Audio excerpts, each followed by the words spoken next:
semprotan dengan ekoenzim, salah satu menghilangkan hama di lingkup Teknopark Fakultas Teknik Universitas Pancasila.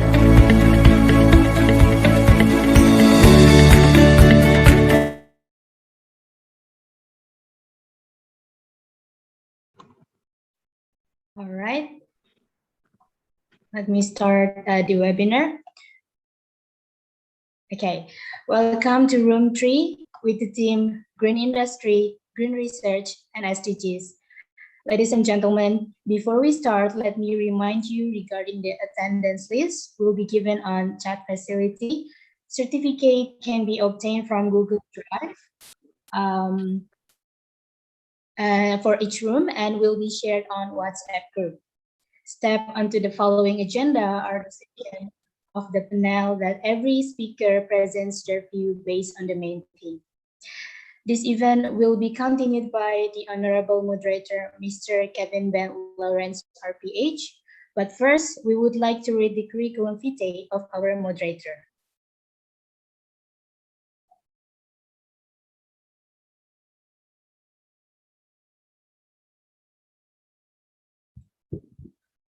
So this is Mr. Kevin Ben Lawrence, RPH.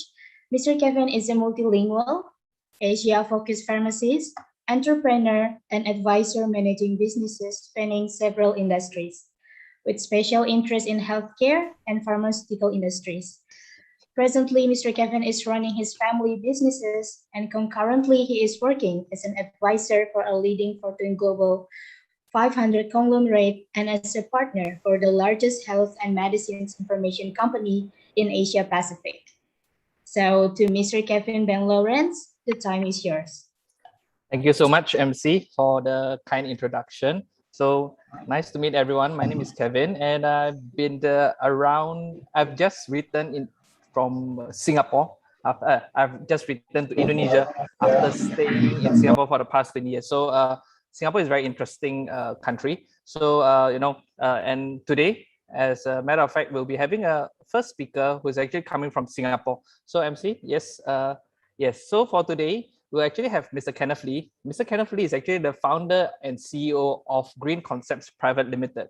So founder and CEO of Green Concepts, Kenneth Lee is instrumental in charting the strategic direction of the company through his experience and training in the field of IT, communications, and engineering, and through technological innovation and keen business strategy. He has built a company that uses cloud computing to create smart urban environments that connect, analyze, and manage data in real time. From disparate building management systems, sensors, meters, controllers, and other IoT devices through an open and interoperable platform. In recognition of his leadership and contribution to the urban sustainability field, Kenneth was honored as a 2014 World City Summit Young Leader, where he joins urban thought leaders worldwide to actively catalyze change in cities, help create and shape sustainable environments. Prior to founding Green Concepts, Kenneth spent 15 years of experience in managing high-performance country and regional sales team.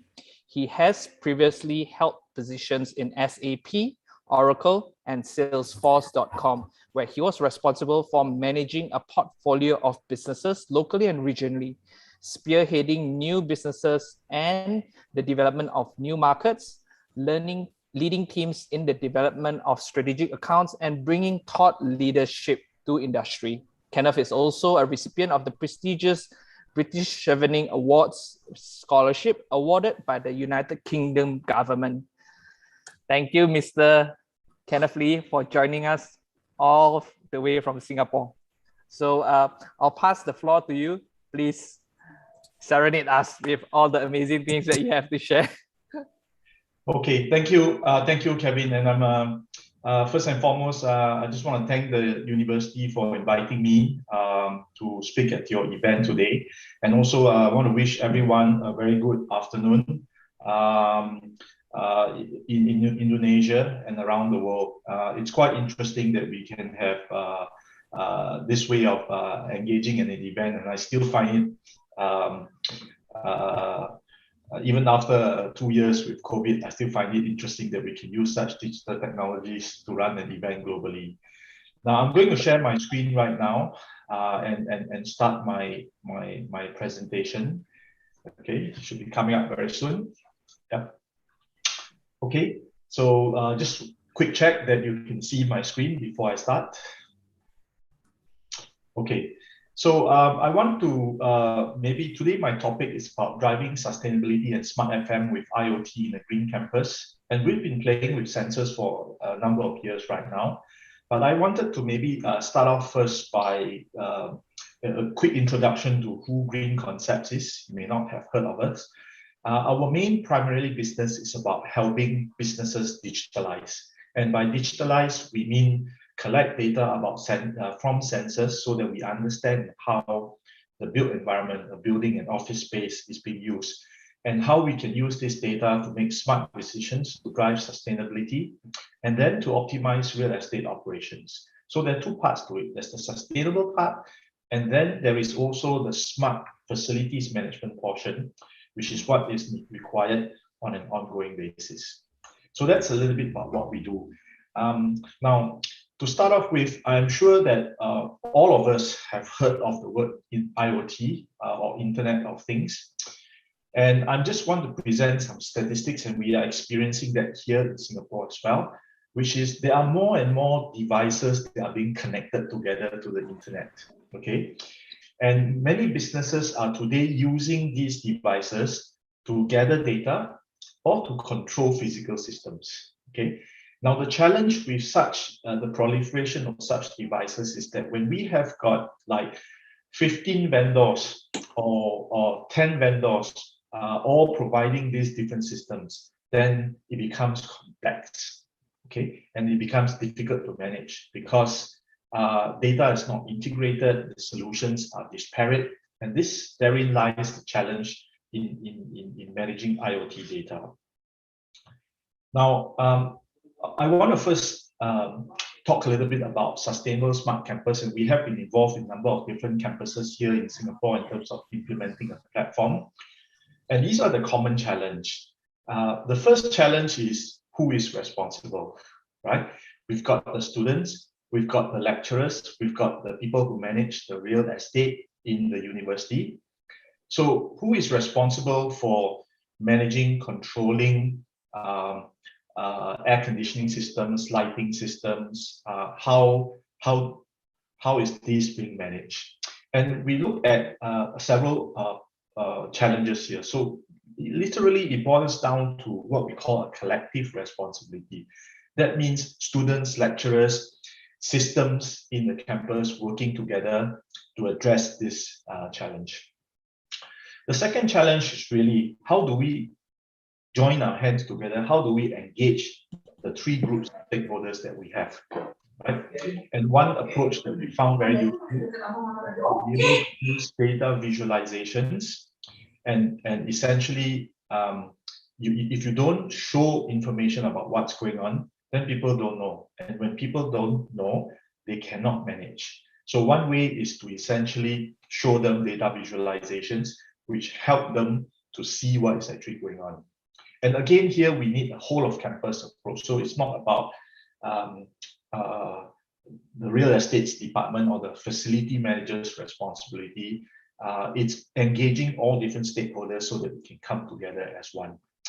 And of course, the third thing that we require is also what we call intelligent systems, systems that can react to human activity. For example, if we have got an area where no one is in that space, let's say it's a tutorial room, then can these systems become smart? Can it shut off by itself? Can it turn down the air conditioning? Can it switch off the lights, for example? And then when someone comes in, it automatically goes back to providing these M&E services. So those are the challenges. Now, there are tremendous opportunities as well, because basically you've got, like, for example, you've got air conditioning systems, which are the biggest consumer of energy when it comes to sustainability. And here we've got empty lecture theaters, we have tutorial rooms, we have labs and offices, which because students move around and you have different lecture schedules, for example, these might be empty for some time. We also have a situation, especially here in Singapore, and I think the weather between Indonesia and Singapore is very similar. We have this problem of overcooling. Okay, in other words, we wear jackets in the office because it's too cold, and overcooling tells us that there is an opportunity to optimize energy. And I will share later in my presentation how we are using AI to dynamically alter the characteristics of M&E systems so that we are able to better address and overcome and take advantage of overcooling to reduce energy consumption. The second largest consumer of energy is lighting. And for lighting, it's the same. We also have empty lecture theatres, tutorial rooms, labs, and the students go in and out of it.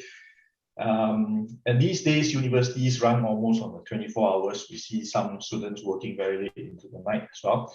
So there is an opportunity to what we call move towards demand-based lighting. And so very common thing is lights are on, but there's nobody in there. Okay, how can we take advantage of this?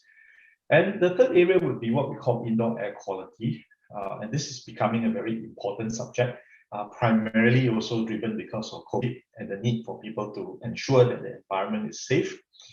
And indoor air quality is one of the aspects where you can provide something back to the students so that they are able to engage with them and work together so that the whole sustainability message gets across to them. Okay, so it's about encouraging them to participate, because if you build a better environment, then we all benefit together, for example. So these are some of the challenges and the opportunities in a smart campus. And what we'll do is in the slides ahead, we'll unpack how we can achieve that by using IoT and technology. Okay. Now, collectively, air conditioning and lighting is proven to be able to potentially reduce up to 50% of your energy savings. And that's a substantial amount, because that means cutting your energy by up to 50%, your carbon footprint by up to 50%. And on an ongoing basis, that's a lot of kilowatt hours and also money saved if you have energy efficiency. So one of the key challenges, if you come back to look at IoT, is that we've got sensors, we've got different types of sensors, and how do you integrate these different sensors? Which type of sensors should you choose to deploy? And this is a significant problem because not all sensors are the same. And when you choose an incorrect sensor, then you get an incorrect result. Now we have to remember that a sensor is only a proxy for what is actually happening. It's not 100% accurate. So therefore, the choice and the selection of sensors is very important. The second part is, with different brands and different types of sensors, how do we integrate and how do we acquire this data from these different sensors so that we can process, we can store it, and still allow different sensors to be used.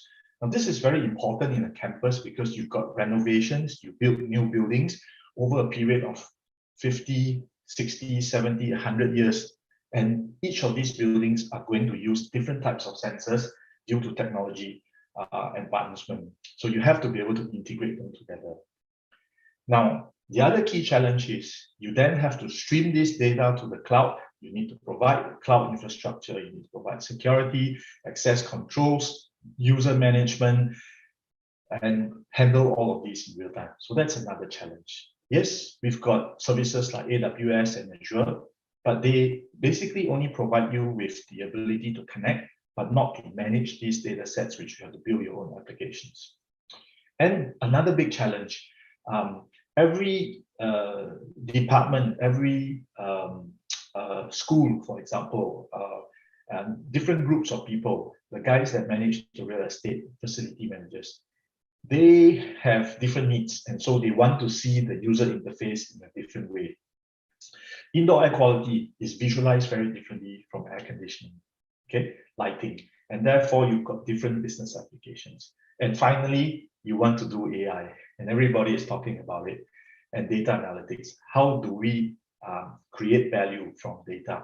And this is where you need, this is where the challenges culminate. So you've got a very long value chain, And the challenge is, how do I have everything integrated into a single platform so that I can take advantage of it? Okay.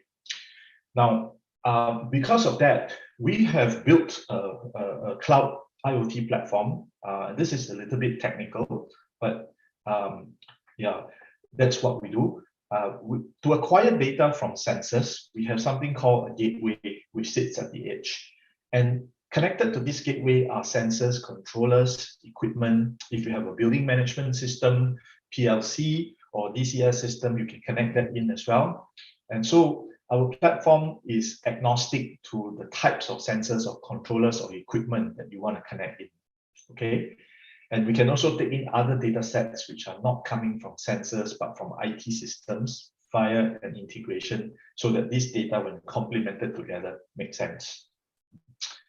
Now, once the gateway connects this data, we push this data over to the cloud, where we can manage all these devices remotely and centrally. So you have a large campus, different buildings, different blocks. You don't have to be physically present. Especially with COVID, work from home, for example, you can still manage everything centrally. Okay, and if your campus has different locations, you have the ability to do that as well. And on the cloud, you've got AI engines, you have reporting engines, you have services that process real-time data, create users, accounts, access control, security, and all the different functions. And then we expose what we call an API layer, because we believe that data should be shared so that whoever needs it can access it. And through the API layer, you'll be able to build your own applications, mobile apps, cloud apps, integrate to other systems, for example. And of course, out of the box, we also provide a suite of sustainability applications for energy, water, chill water, smart aircon, smart lighting, solar, renewables, integration, occupancy and indoor air quality. And there are many different applications, including things like vertical farming, for example, using sensors to make it more scientific, so you can grow, you can use less energy to grow better vegetables, for example. So these are all applications that can be done. But essentially, the point I'm trying to make here is that you need a platform, and from this platform, you can build different apps on top of it with data all integrated centrally. Okay, we support all types of devices, so we are not a hardware company, we are more a software platform and application company, helping to digitalize. So if you have different types of equipment, power meters, water meters, air quality sensors, data center equipment, these are all integrated and supported on the platform. Okay, I won't go too much into this. And then finally, we've got applications that sit on top of the platform, and we categorize that into 6 areas: energy, indoor air quality, smart controls, occupancy management. And this includes, occupancy management is an interesting space. It includes knowing how many people are in a particular area for social distancing, for example, or deciding how many meeting rooms to build and how the meeting rooms are being utilized right now. And then we've got a suite for data center and IT infra management. These are your server rooms and mission critical systems. And last but not least, equipment condition monitoring, which is to manage mission critical equipment so that you can do preventive maintenance. So these all run on a single platform, and essentially they provide central management. Recently, we have invested a lot in artificial intelligence, and I'll share a case study for AI very soon. And this is to drive sustainability, detect anomalies, and also basically to move to predictive maintenance from normal scheduled maintenance. Okay, so AI needs data to feed it, and the platform collects that data for AI. This is what it looks, and I'm going to run through this section very quickly because they are just some screenshots. So basically, when we digitalize a piece of physical equipment, you get to see them as digital devices on the screen on a mobile, for example. And from here, you can manage centrally without actually being physically present. Okay. And then you've got applications for energy management dashboards, so you can see how much you're consuming, what's your kilowatt hour per meter square, what's your CO2 levels, emissions. You can go with different floors, for example.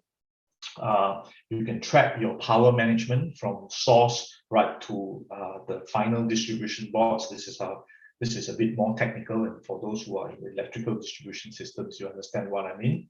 It's a digital single line diagram. But the whole concept is about digitalizing information and viewing it on a mobile or web browser so that you can manage centrally. Okay. We've also got chill water management. These are for chiller plants. So you want to your chiller plants, what the efficiency is and how to optimize your energy from chiller plants. Air conditioning systems like your AHUs, FCUs, VAVs, which I'm sure you have lots of it on your campus itself. How do you centrally manage this? What's the best set point to use? And these are the things that you can do. Likewise, for indoor air quality, you want to visualize CO2 levels, you want to visualize PM 2.5, temperature, humidity, these are all available as well. And of course, occupancy management as well. Okay, so this is where you track how many people are in which areas, are your meeting rooms being utilized? Do you need more meeting rooms? Is the size correct? I've got 20% meeting room, but I've only got 4 people in there and I have to turn on air conditioning. So how do we shape this behavior as far as consumers are concerned, and how do we cater to the demand so that we demand and supply can meet? Okay, so these are examples. And of course, for the smart FM phase, you want to know whether you've got faults. You want to be able to centrally manage these faults that are coming from different locations, and you want to have a centralized command center type fault dashboard to do that. So as I mentioned, I will run through that very quickly. I want to share with you a little bit about AI, and this is a project that we have done under a research grant provided by the Singapore government, Building and Construction Agency. We tested this at the offices of DBS Bank, which is the largest bank in Southeast Asia. And this is an office space where people go to work in a bank. And the whole objective of this test bedding was to create an AI-based intelligent system to optimize energy consumption for lighting and air conditioning. So that was the primary goal. The secondary goal, because they had a lot of complaints around too hot, too cold, I have to wear jackets when it rains, it's very cold, for example. The second objective was to improve occupant comfort by providing a more consistent temperature in the office space. Okay. So with that, we deployed our lighting controllers, we deployed occupancy sensors, we deployed air quality sensors. We had advanced occupancy sensors also to count the number of people in the office space. Temperature sensors that were placed under the desk where people sit, and these were self-powered wireless sensors. We used a Daikin VRV air conditioning in this building, and so we integrated to Daikin. And then, of course, we monitored the energy to see if there was a reduction. Okay, so this is the background, and this is a floor plan example. So what we did for lighting was to create what we call micro zones. Okay, and these micro zones had each of these yellow boxes is a micro zone, and these micro zones have one or more occupancy sensors that detect whether people are actually sitting there or not. Okay, and basically what we've done is we split lighting from one big switch across the whole office into micro zones, and we use machine learning to decide whether people are there from the sensor data and to control the lighting automatically, okay, using smart controls. I'm pleased to share with you the results are very good. So for example, we've been collecting monthly data, and here you can see that we've got from November 2019 to August 2020, we have roughly 10 months of data, and then we've got a total of 17,158.5, and this is without automation, without the intelligence. And then we had 13,474 when we turn on the intelligence itself. So that basically results in a savings of about 22% per month, and that's 1/5 of your energy. Okay. And for those of you who are in energy efficiency, you know it's not easy to take out 22% just like that. And this basically does not disrupt employee productivity. They don't have to wave their hands in the air, basically, okay? Because one of the requirements, they're quite stringent, is that they don't want employees to be impacted in any way. So results were very good, and I'm pleased to share that using AI, we get 22% lighting savings. I want to very quickly also share a little bit about aircon optimization, because I know I have maybe 5 minutes more of time only. Yeah. So for aircon, it's a lot more complicated, and it's the same everywhere in Southeast Asia. So airside optimization essentially uses either what we call fan coil unit or a variable air volume box. And they have a temperature sensor in that zone, and the temperature sensor governs and controls each zone independently. So in a large office, you could have up to 10, 12 of these so-called zones that are individually managed, but there is no orchestration layer on top. So there is no opportunity to optimize energy. And so what happens is every one of them is doing their work and regulating temperature to their own respective temperature set points. But in a large area in building, you've got air drafts. And so what happens is these air drafts create hot and cold spots, which the air conditioner ignores, for example. So the solution that we did was to create an orchestration layer on top of these zones so that we can have dynamic control. So we can tell this zone, hey, you're too cold. You need to increase your temperature set point. Okay, so that's the orchestration layer. And of course, the challenge was to ensure that indoor air quality is still good. It's still within the range that is required under the air quality standards of a particular country. So this was the objective. Now coming back again, it's the same floor plan here, but now we've introduced, there are a couple of different things. So the yellow boxes are basically ducts. So aircon is piped to us sitting in the office through ducts. So you can see that you've got a duct layout and you've got diffusers where the air comes out. And so this zone is served by 4A, this is 4B, this is 3A, and this is 3B. And then we also added the blue buttons, wireless temperature sensors. And these wireless temperature sensors are placed below the desk to give us feedback about what is the actual temperature where people are sitting itself. And then we use this information to feed the AI engine, and the AI engine then orchestrated control over the different air conditioning units itself. So the way it works is 10 lighting zones, 15 occupancy sensors. And for lighting, it's very simple. If someone is there and the lights are off, we turn it on immediately. If no one is there, then you can personalize and you can decide when you want to turn off the lights. Okay. So this is how energy savings is done. For air conditioning, there are 4 ducting zones. We take data from the air conditioning system, such as the cooling load, the operating set points, the room temperatures. We also took data from publicly available weather stations in the close proximity. And then, of course, we've got the temperature sensor data and the occupancy sensors. And with this information, AI runs using this data. And then we've got the orchestration layer on top that controls the 4 air conditioners. And what this does is it improves and addresses the problem of excessive cooling. Okay, so I'm going to share the results very quickly. So as you can see, it's kind of a busy chart, but the blue bar charts basically tell you these are the actual energy itself, and the red bar charts are what AI is able to achieve.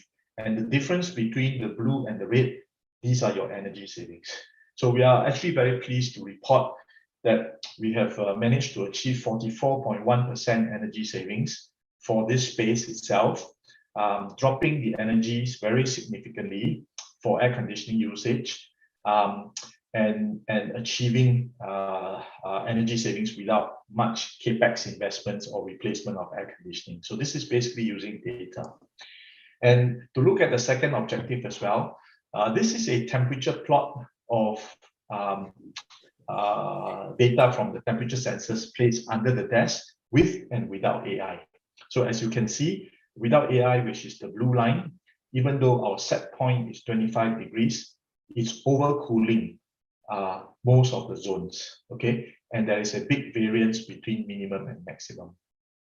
Whereas when we put AI in place, we have a more consistent temperature that is very close to 25 degrees, which is the operating set point that we want in the first place. And this is an example of how we have better thermal regulation, while at the same time reducing energy consumption. Okay, so this is an example of it. So in conclusion, I think my time is up. AI is able to drive energy savings, improve thermal comfort. Of course, you get cost savings as well, but most importantly, I think we all do our part to reduce the CO2 footprint on a global basis so that we can, the planet doesn't heat up so quickly and we don't have weather issues that are created for us. So basically with that, I come to the end of my presentation. And obviously for those who are here in Singapore, we invite you to experience how IoT works in our IoT Experience Center. But if not, I'll hand this time back to Kevin. Thank you very much.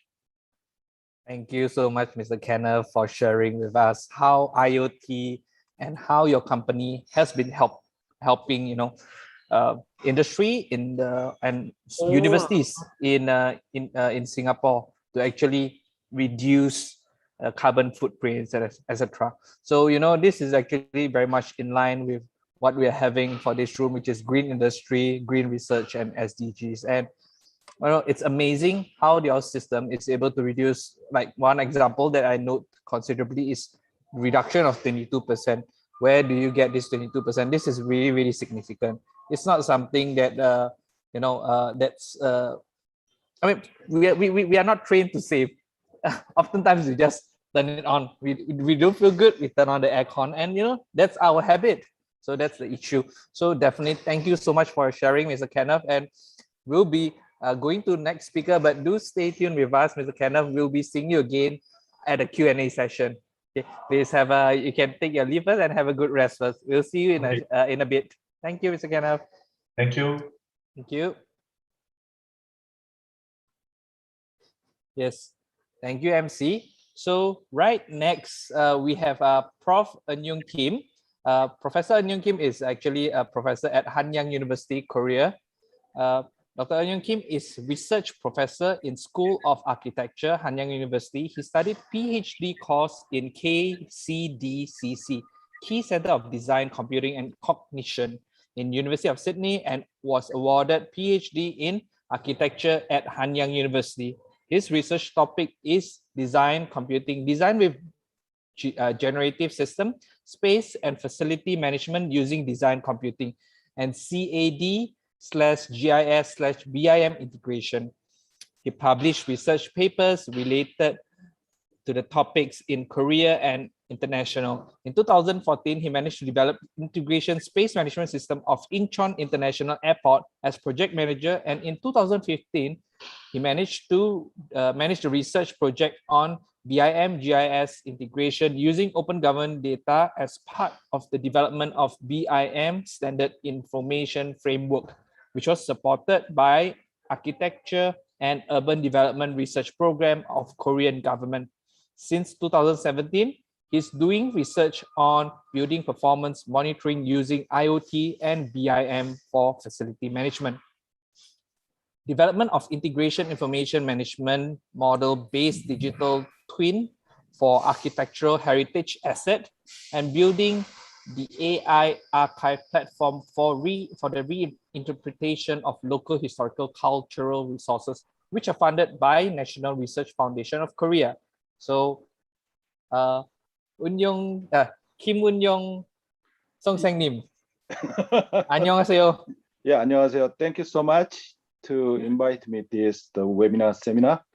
I'm in Korea now, and this weather is very different than your side, because in Korea is almost winter. Now is 15 degrees in Korea. So now I'm in the natural air conditioner. Okay. Today I just want can I just open that just give me a second. I will share my screen. Just a moment. And then oops, sorry. Yes.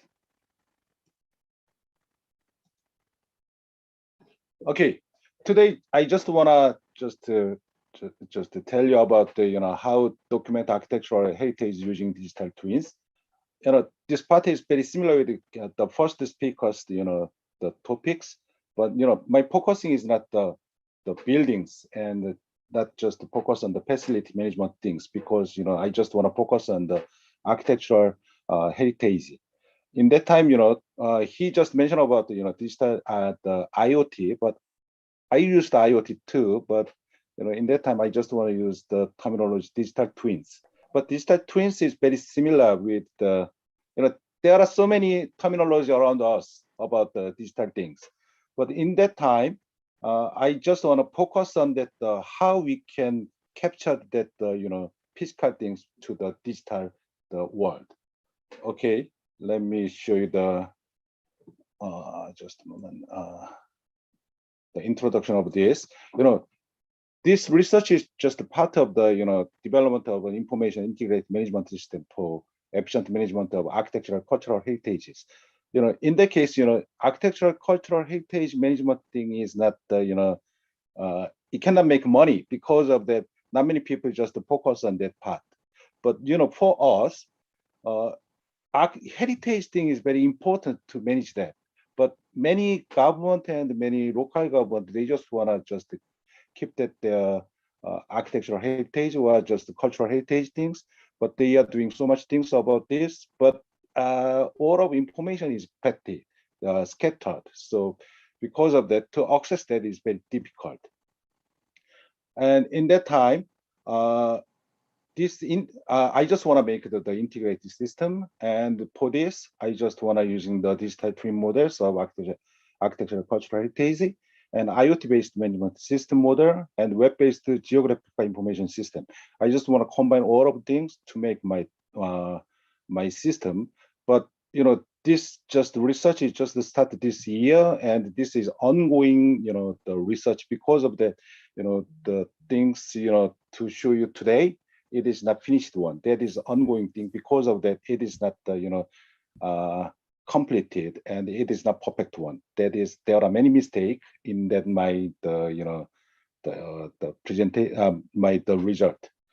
And but in that time, the problem of the previous study about this kind of the architectural heritage management things is all of information is not that is fragmentation. That means it's scattered. That is not integrated because of when you just check that information, but only you got books in the the book that is not digital things, or you can just gather that information maybe digital things, but that is not integrated, and it is not easy to access. And sometimes the problem is you can get the pictures of that architectural heritage things, but that is not sometimes the picture is very small and the picture is, resolution very low.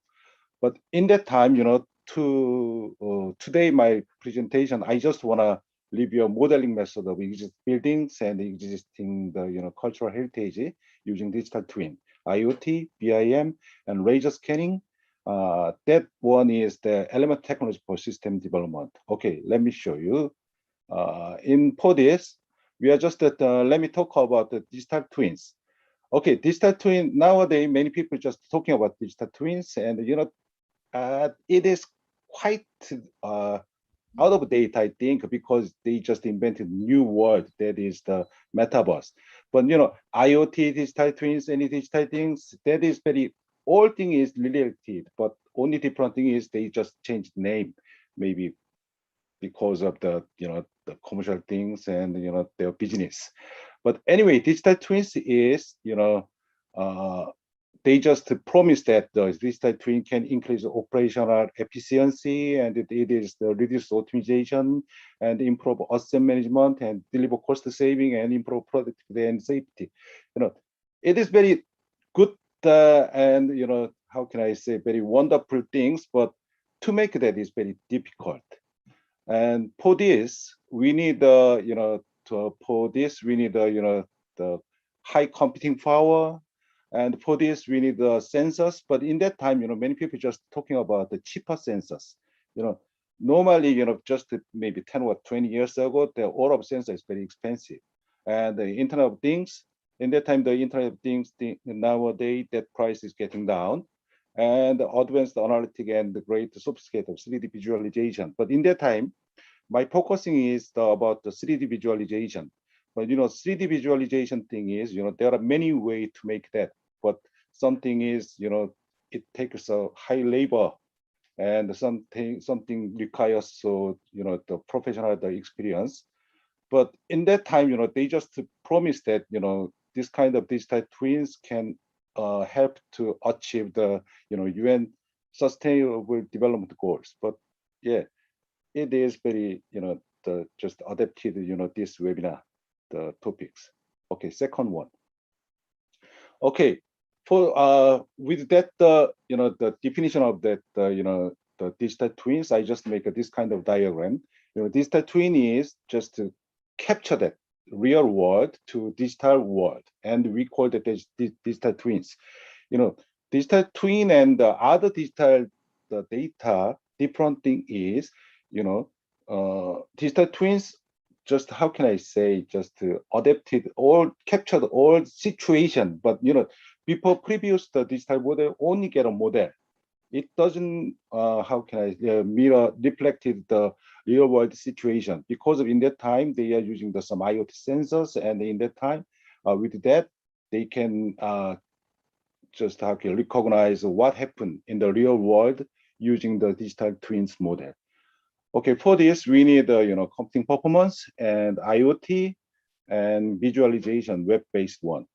Okay, let me talking about the next one. Okay, this one is previous research and related research happening in the Europe, but unfortunately in Asian side, not many countries just starting about heritage, architectural heritage, many just how can preservation research, not much.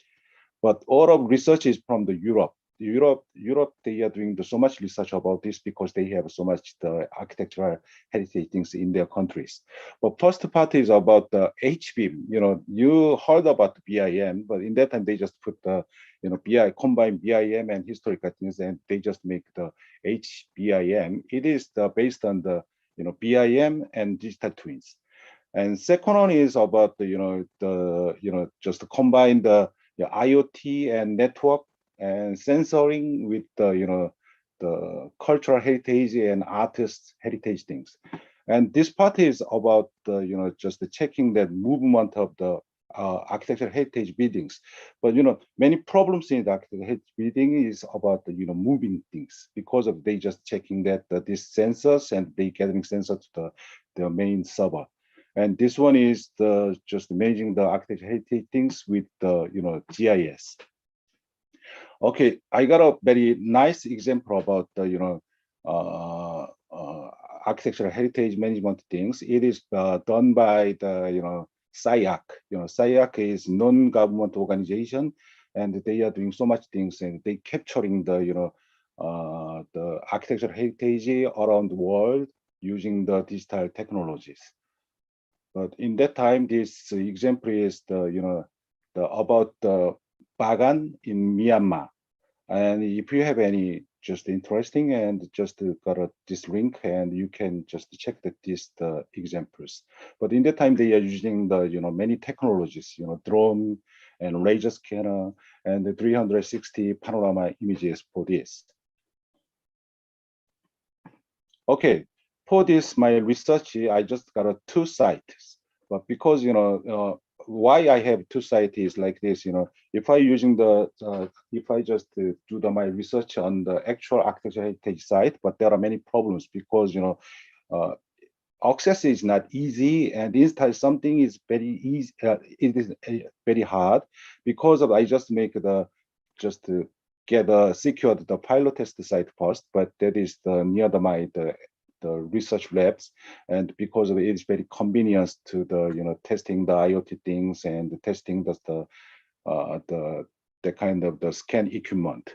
But in that time, I just tested the IoT things first, and I just checked that the scan equipment test using the in that time I used the laser scanner, drone, LiDAR, and 360 panorama cameras. And actual architectural heritage site in that time, that is the in Korea we have a very long history, more than 5,000 years, and because of that near Seoul, we have many just heritage site. But in that time, I just choose the Gangwon Island. Gangwon Island has has a rich historical resources over there.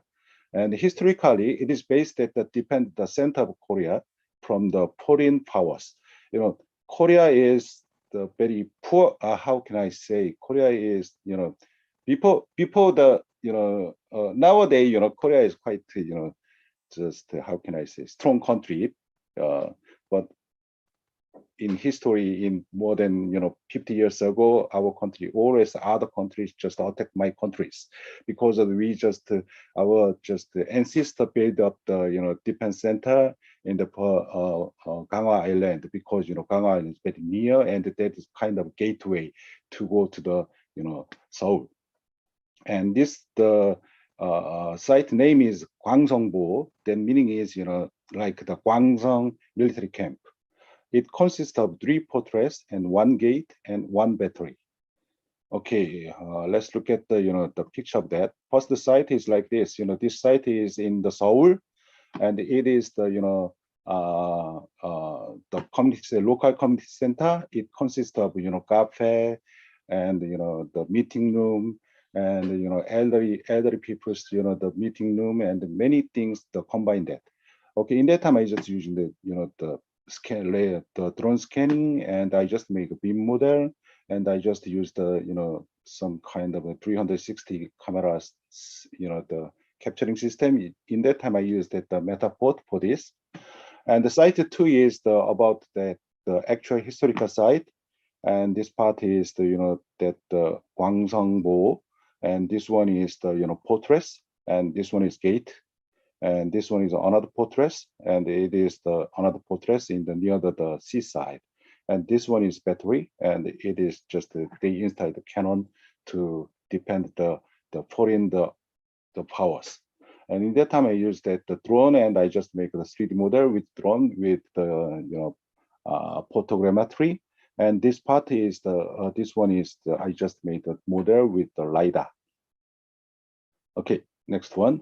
But in that time, let me just tell you about the, you know, the what kind of method I used that for the compare this. First part, you know, when I just started this research, I just think, you know, BIM is enough. But in that time, you know, BIM has many problems because it has the advantage. Even if it has advantage, a high precision model, but it requires the professional work skills. But not many people can do the, you know, BIM, make BIM model.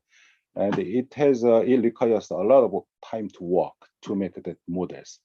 And the second one is, you know, I just use that you know, the drone. In that time I used drone DJI Mavic 2 and Otter Evo 2.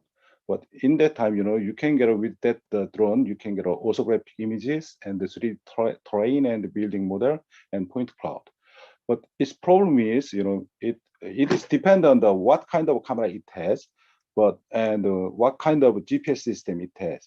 But, you know, I cannot use the very expensive one to use this because of I can call that this one's problem is, you know, medium precision model. And but advantage of this is wide array scan and left scan, and but the problem is it requires high computing powers. But, you know, when they just make the, you know, model and, you know, the point cloud and also the image, it requires so much, you know, high computing power. And other one is, you know, in that time I used the, you know, laser scanner. That time, you know, I used that the Trimble TX5, but it is quite expensive one too, but it is quite old one. And with that, we can make a point cloud, 3D model, and the 360 panorama image too. But it has many benefits. But compared to the, you know, the price, the cost, you know, it is not good, I think. So anyway, the advantage of this, it can make the high precision model, but it requires long scan time. But this is quite a problem, you know, when I just take the scan 1 point, it takes more than 30 minutes. But during the 30 minutes, you know, many people just walking around that. So, you know, because of that, you know, the quality, sometimes the quality got a problem. And it requires the professional work skill too. And In that time, I just using that the LiDAR scanner, but in that time, there are many kind of LiDAR scanner around us, but the problem is their price is quite high, and the user interface is not easy because of I choose that using the iPad Pro. But this one can make the point cloud and 3D model, and I can call that is medium precision model can make that. And it requires long scan time, because to scan this, you must hold that iPad Pro around that the models, real world model. But because of that, I just wanna use the iPad Pro only for the small things, but it must have the models, the 3D model. And last one is, when I just use the Trimble, this laser scanner, in that time I just find out that it used the 360, 100 panorama images. But using this one, it takes so long time because of the I must find out the easy and the rapid way to take the 360 panorama images. So I choose that the Insta360 1x2. It can make the 360 panorama images and video, and it is good for the end user. When you just make the model with that for things, but that realistic level is the drop down, but this one's realistic level is quite high. So the advantage is rapid scan, but it requires a special virtual tour program, but the price is not quite high. That is around 600 US, less than 600 US dollar. Okay. So in that time, let me show you what I make with that method, with beam model. In that time, I use the Revit, and I just make the buildings with the Revit, and I just make a beam model. And second one, just a moment.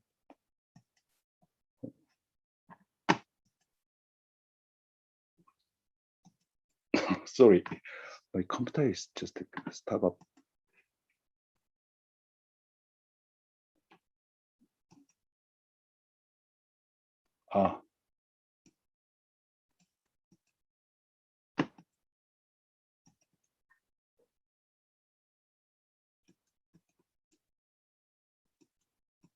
Yes.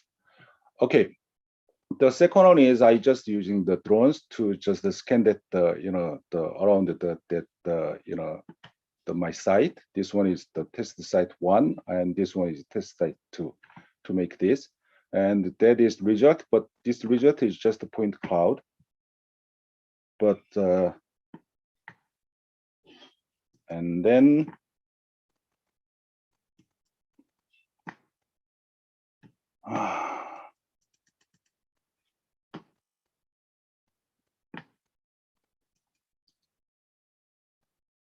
sorry about this, my computer has some technical problem now. Okay, please give me a time.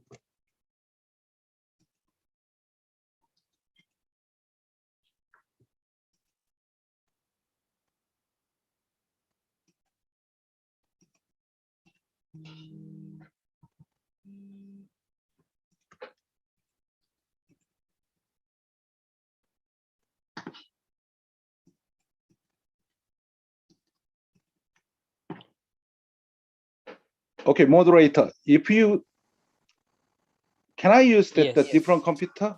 Can I access again? Because this. Sure. Yeah. We can do that. Yeah, give me a time.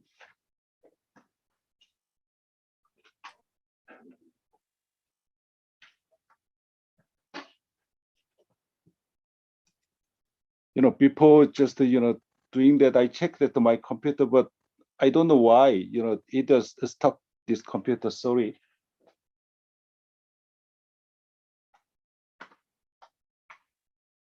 No worries, Prof. Kim. Yeah, I'm so sorry, but No worries. yeah. Thank you so much. Yeah.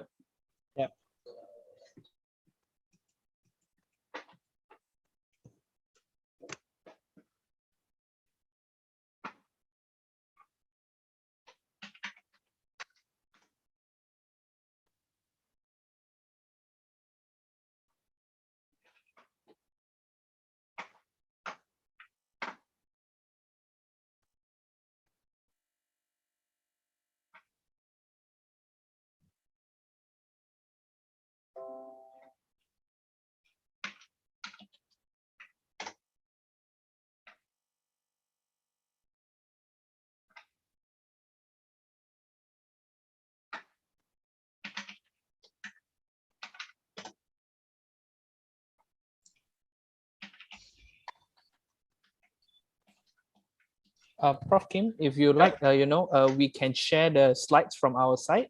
Yeah. Please do that. Yeah. Yep. Okay, If sure. you can, please. Okay, I will MC, could you arrange for the sharing from our side?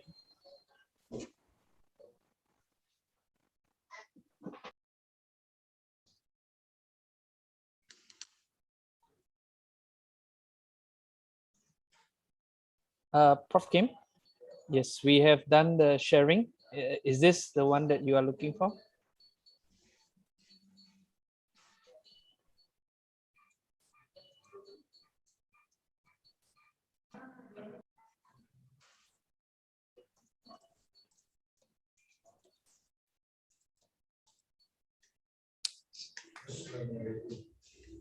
Waalaikumsalam. Prof. Kim. Okay, Prof. Kim got disconnected. Please wait for us for a bit. He should be joining in shortly.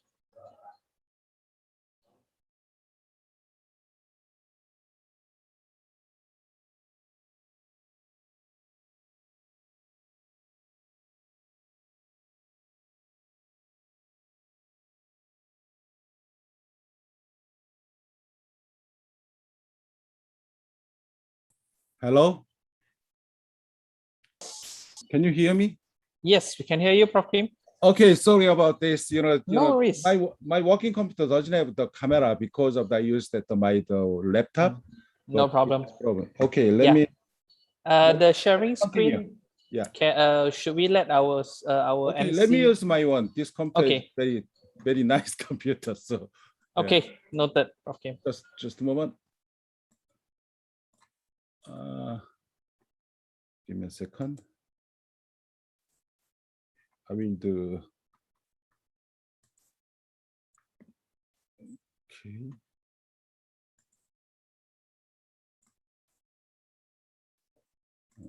Slow.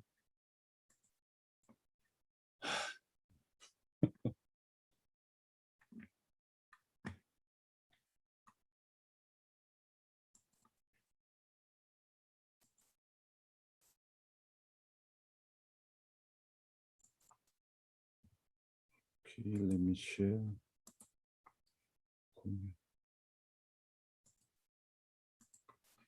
Okay, can you see this my screen? Hello? Yes, we can see it. Yeah, Thank you. Yeah. Thank you so much for waiting for me. And okay. Yeah, sorry. And then, just before part, I just make the point cloud and, I just make the mesh model with that drone images. In that time, I use the point cloud. No, sorry about the photogrammetry. Okay. And then I use the laser scanner. For this, I just make 15 pointers outside of these buildings. And in that time, I use this showing that just scanning the situation. And in that time, I just make this kind of the email laser scanner image. This one looks like the pictures, but that is not picture. That is point cloud images. And in that time, it is made with the pointers. And then I use the iPad Pro for this. Small, monument, historical monument things. But in that time, why I choose that the iPad Pro is, firstly, we just make this model with the drone, but the drone is quite high. The height level is quite high because of the, this part, they cannot scan this. So I use that the iPad Pro. In that time, my colleague just scanned that with the scanner, but in that time, it takes quite a long time, maybe around 1 hour to take this one. But in that time, we choose that we scan the 3 things. One is the defense wall, and this one is monument, the things, and this one is canon for that, in history.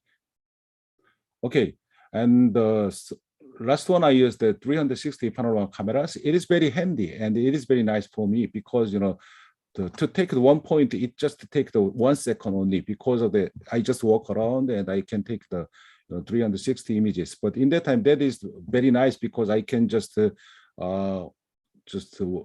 around the 360 degrees around me.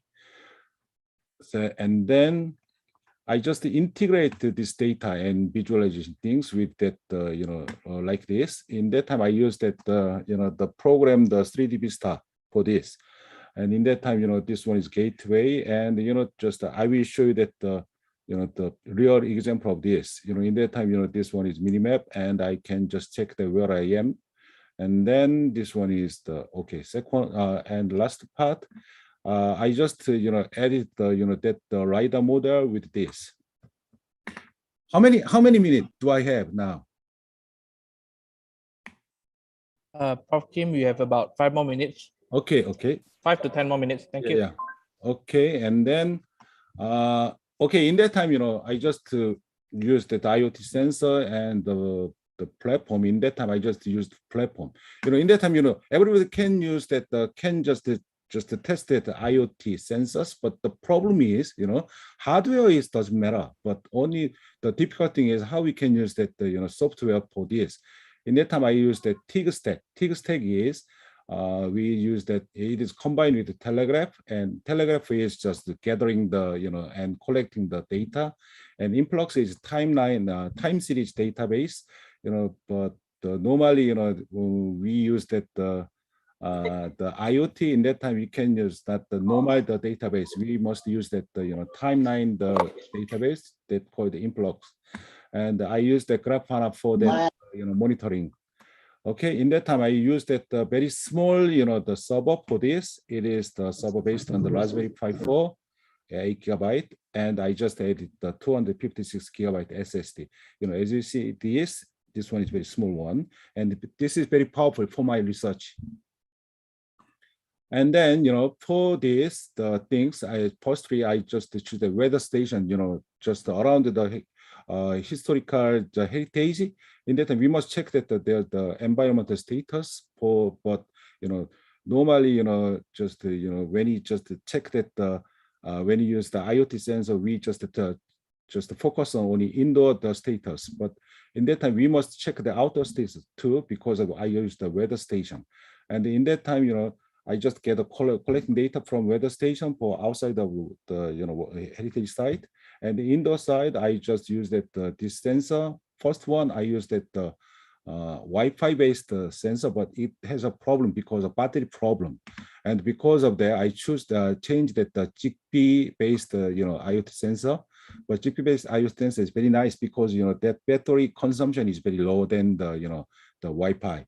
And I just choose that the monitoring database, monitoring dashboard. To make this, I use the Grafana, and that time you can get this kind of things, dashboard.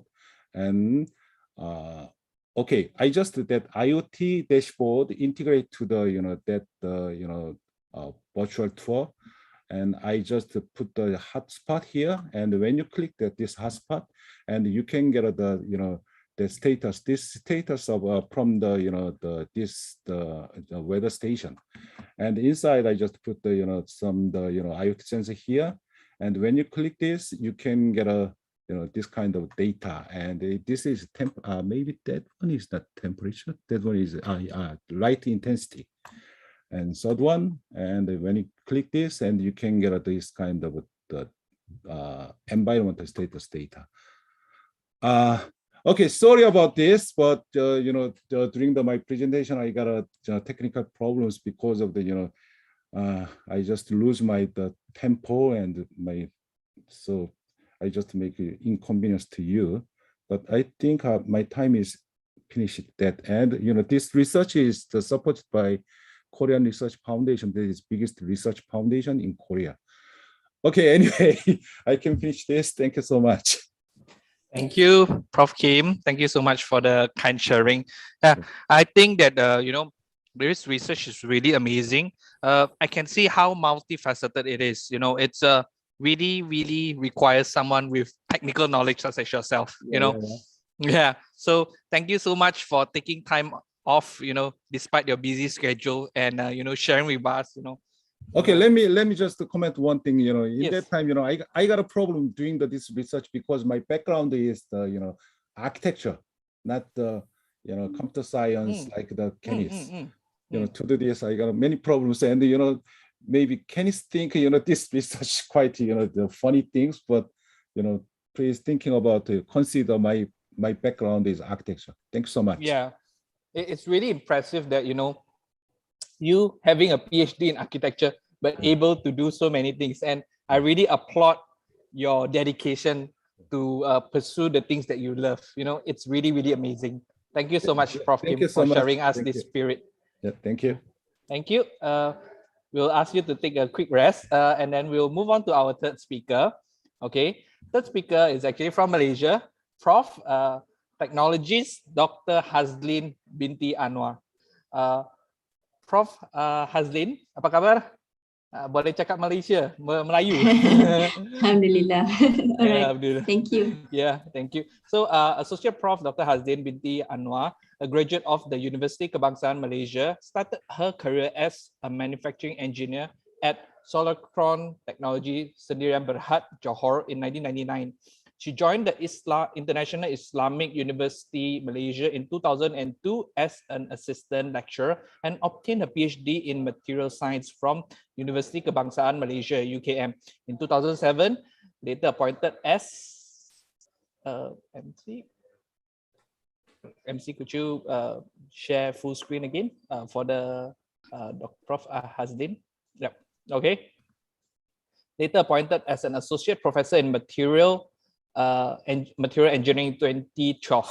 Area specialization: engineering tech, applied sciences and technologies, engineering materials, composite materials, natural and synthetic fiber composites, natural science, material science, polymeric materials, biopolymer synthesis of polylactic acid and Knauf biomass, natural science, material science, advanced material, nanofiber and cellulose, and last but not least, natural science, material sciences, advanced materials, polymer compounds, and thermoplastic and biodegradable composites. So thank you, Prof. Dr. Hazlin, for taking time off despite a busy schedule. Hope everything's all okay for you in Malaysia.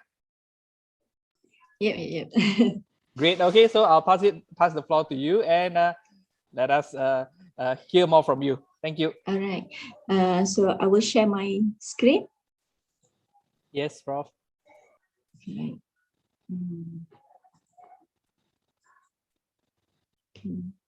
Can everyone see the slide? Yes. All right. Okay. Bismillahirrahmanirrahim. Rabbi shrah li sadri wa yassir li amri wahlul 'uqdatam min lisani yafqahu qawli.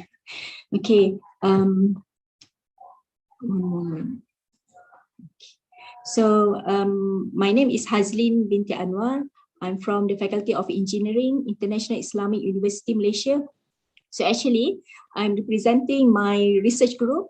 My research group is Advanced Material and Surface Engineering Research Unit. So the title of the presentation today will be on the Sustainable Recycling Initiative for Sejahtera Community. So actually, when listen to the first and the second speaker, Prof. Kim, I'm not sure whether I am in the right room or not because my title will be a bit different from the previous two speakers. Okay. Anyway, let me just present. Okay, so let me briefly tell you about the IIUM, or the International Islamic University Malaysia. So this IIUM was established in 1983 following the initiative made by our long rules Tun Dr. Mahathir. Okay, so he was our Prime Minister for 22 or 23 years.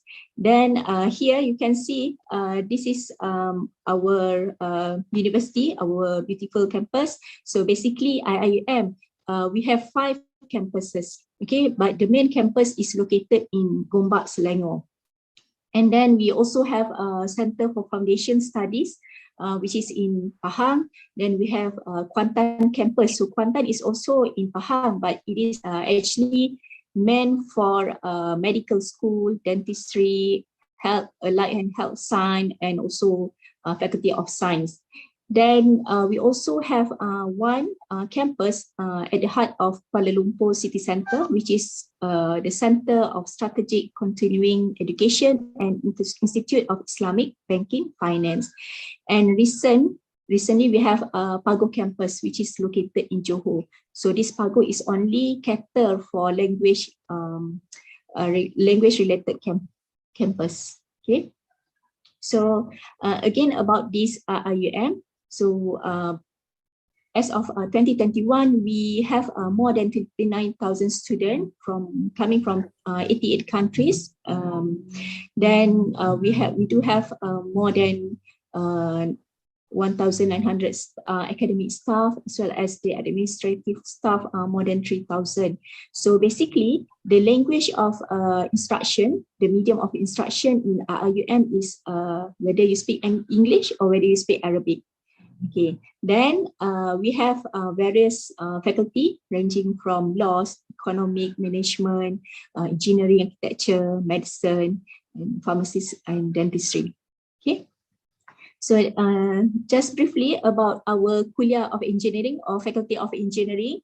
So at Faculty of Engineering, we offer chemical engineering, electrical, computer engineering, manufacturing and materials is where I'm coming from, mechanical and aerospace. Mechatronics is what made our faculty, our university unique from other university, because at other university, normally mechatronic, whether they park under mechanical or manufacturing, but in IUM, we do have a specialization in mechatronics. So they focus on the robotics, unmanned, all those stuff.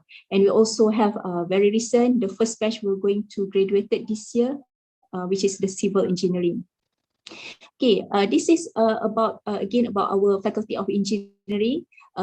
We have this kind of structure because this is how the staff will fit themselves regarding the research. Okay, so we have basically we have research group. When they perform, they feel certain KPI, so they can apply to upgrade themselves to become research unit. And then if they fulfill certain KPI, for example, they have many consultancy work, they have linkage with the industry, with the international linkage, for example, as well as they have so many consultation and research grant, so they can apply to be a research center. So for example, in our faculty, we do have Bioenvironmental Engineering Research Center, as well as Center of Unmanned Technology. So these two research centers, basically they are under the purview of Research Management Center. So they are no longer under Faculty of Engineering, but they report to the Research Management Center. So direct university. Okay. Because I'm representing the IIM, so I welcome if anyone from any other part of the world who would like to join collaboration. So we could collaborate in terms of research or join supervision. We encourage also staff and students exchange program through mobility, for example. Then we also welcome postdoctoral and sabbatical attachment. Then we can have a joint supervision or joint curriculum development. We can also share in terms of technical and training assistance. Like now we are in the online mode. Perhaps we can join the organized webinar, or we can also apply research and development grant together. This is the mission of what we expect from others to join our faculty. Okay, so let me bring you to the outline of the talk today. So basically, that's why I said I'm a little bit different today, because I'm going to talk about the recycling. So let us view some facts about plastic and the motivation of doing this research, and then the challenge during COVID-19 pandemic. And this is what we are proposing and what we are trying to pattern later on the Green School module. Okay, let us see some facts about plastic. Perhaps you all are different from me. So let me share why plastic is so special. So compared to other material, like we can use metal, we can use ceramic, but why plastic is so special? So basically they have low density. They are lighter compared to the other two materials. And then it is also very easy to process, meaning that you can shape it, you can easily doing recycle compared to metal or ceramic, because they have what you call this higher thermal stability. So you need more energy to process them. When you need more energy, meaning that you are requiring more cost. It will be more costly compared to plastic. So indirectly, it's actually mapping the cost of the plastic material, plastic product, which is cheaper compared to metal or ceramic. Then plastic are also corrosion resistant. Okay, then they have a good, they are good thermal and electrical insulator, and they have found in various kind of application. We can use them for example, in the sport tool, as a kitchenware, in the aerospace application, as well as in the automotive application. And also they are very versatile, meaning that if you think that the properties of the plastic is low, is for example, the strength is low, perhaps you can doing a blending or additive, meaning that you can add other materials so that you can modify the properties of plastic so that it can become composite material.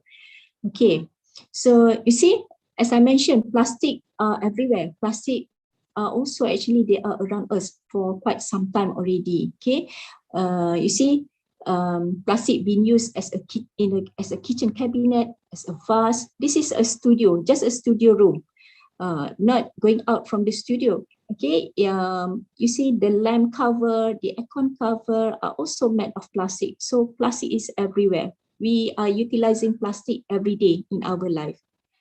Okay, you see the benefit of plastic product. The Airbus A380 double-decker aircraft, you see, with the utilization of carbon fiber reinforced plastic, is actually save the fuel consumption by 15%. So when you save the fuel consumption, you are actually reducing the cost, the operating cost. And then the second picture is about the automotive, the car part. Most of the car components nowadays are made of plastic material. So if you use plastic, you are actually saving the weight of the cars, because last time when it used steel, when it used aluminum, it is much more heavier. So when you use lighter material, you can save the fuel. So end up you are saving the fuel, the liters, about 90,000. For the 90,000 miles, you save 750 liters of fuel consumption. Okay, so all this because of the weight. So meaning that plastic is lighter. So that's why plastic is getting more interest since last 50 years and still find its application. And you can also see that the plastic is being using here. It is biomedical plastic. It is biocompatible, it is bioresorbable, so it is suitable for our body, the biopolymer. So it's been used for drug delivery, for example, as a scaffold, as a suture, skin tissue repair, vascular graft, and medical implant. And most of them are they are biopolymer. They are safe to our body, and you can find better because they don't rust, they don't corrode, so it is safe for our body. Okay, now since we are in the COVID-19, we are still in the COVID-19 pandemic. You see, not only in the aerospace, in the automotive, in the biomed, okay, if you look into this biomedical application, apart from the becoming the component for our body, you see, people, because mask is necessary nowadays. In fact, for doctors, for example, they need the face shield, and then the doctor, the nurses also, they need glove for the operation pattern. Then the nurses also, they need the apron, the boots are all made of plastic material. So no doubt, plastic is very important in our daily life. Okay, so why plastic? They said plastic is not sustainable because these are the issues now. And then they said the plastic harm the environment. So we want to see, we want to know what went wrong actually. Okay, so whether we can apply the recycling process, whether recycling is sustainable or not, and how actually we can, what we can offer actually to preserve the planet, the people, as well as the profit. Okay, because we don't want at the end the industry, they said by using others material, they cannot make profit, they lose here and there. So we try to cater all the thing. Okay, here you can see this is the current situation actually. Perhaps in Europe, in what you call it, in Africa, in Malaysia as well, and other parts of the world. Okay, you see 300 million tons of plastic are produced each year. And then they said the plastic are not biodegradable, and then they pose severe environmental problems. And in 2018, okay, this is 2018. I think in 2021, more plastic are generated because of the mass and all those stuff.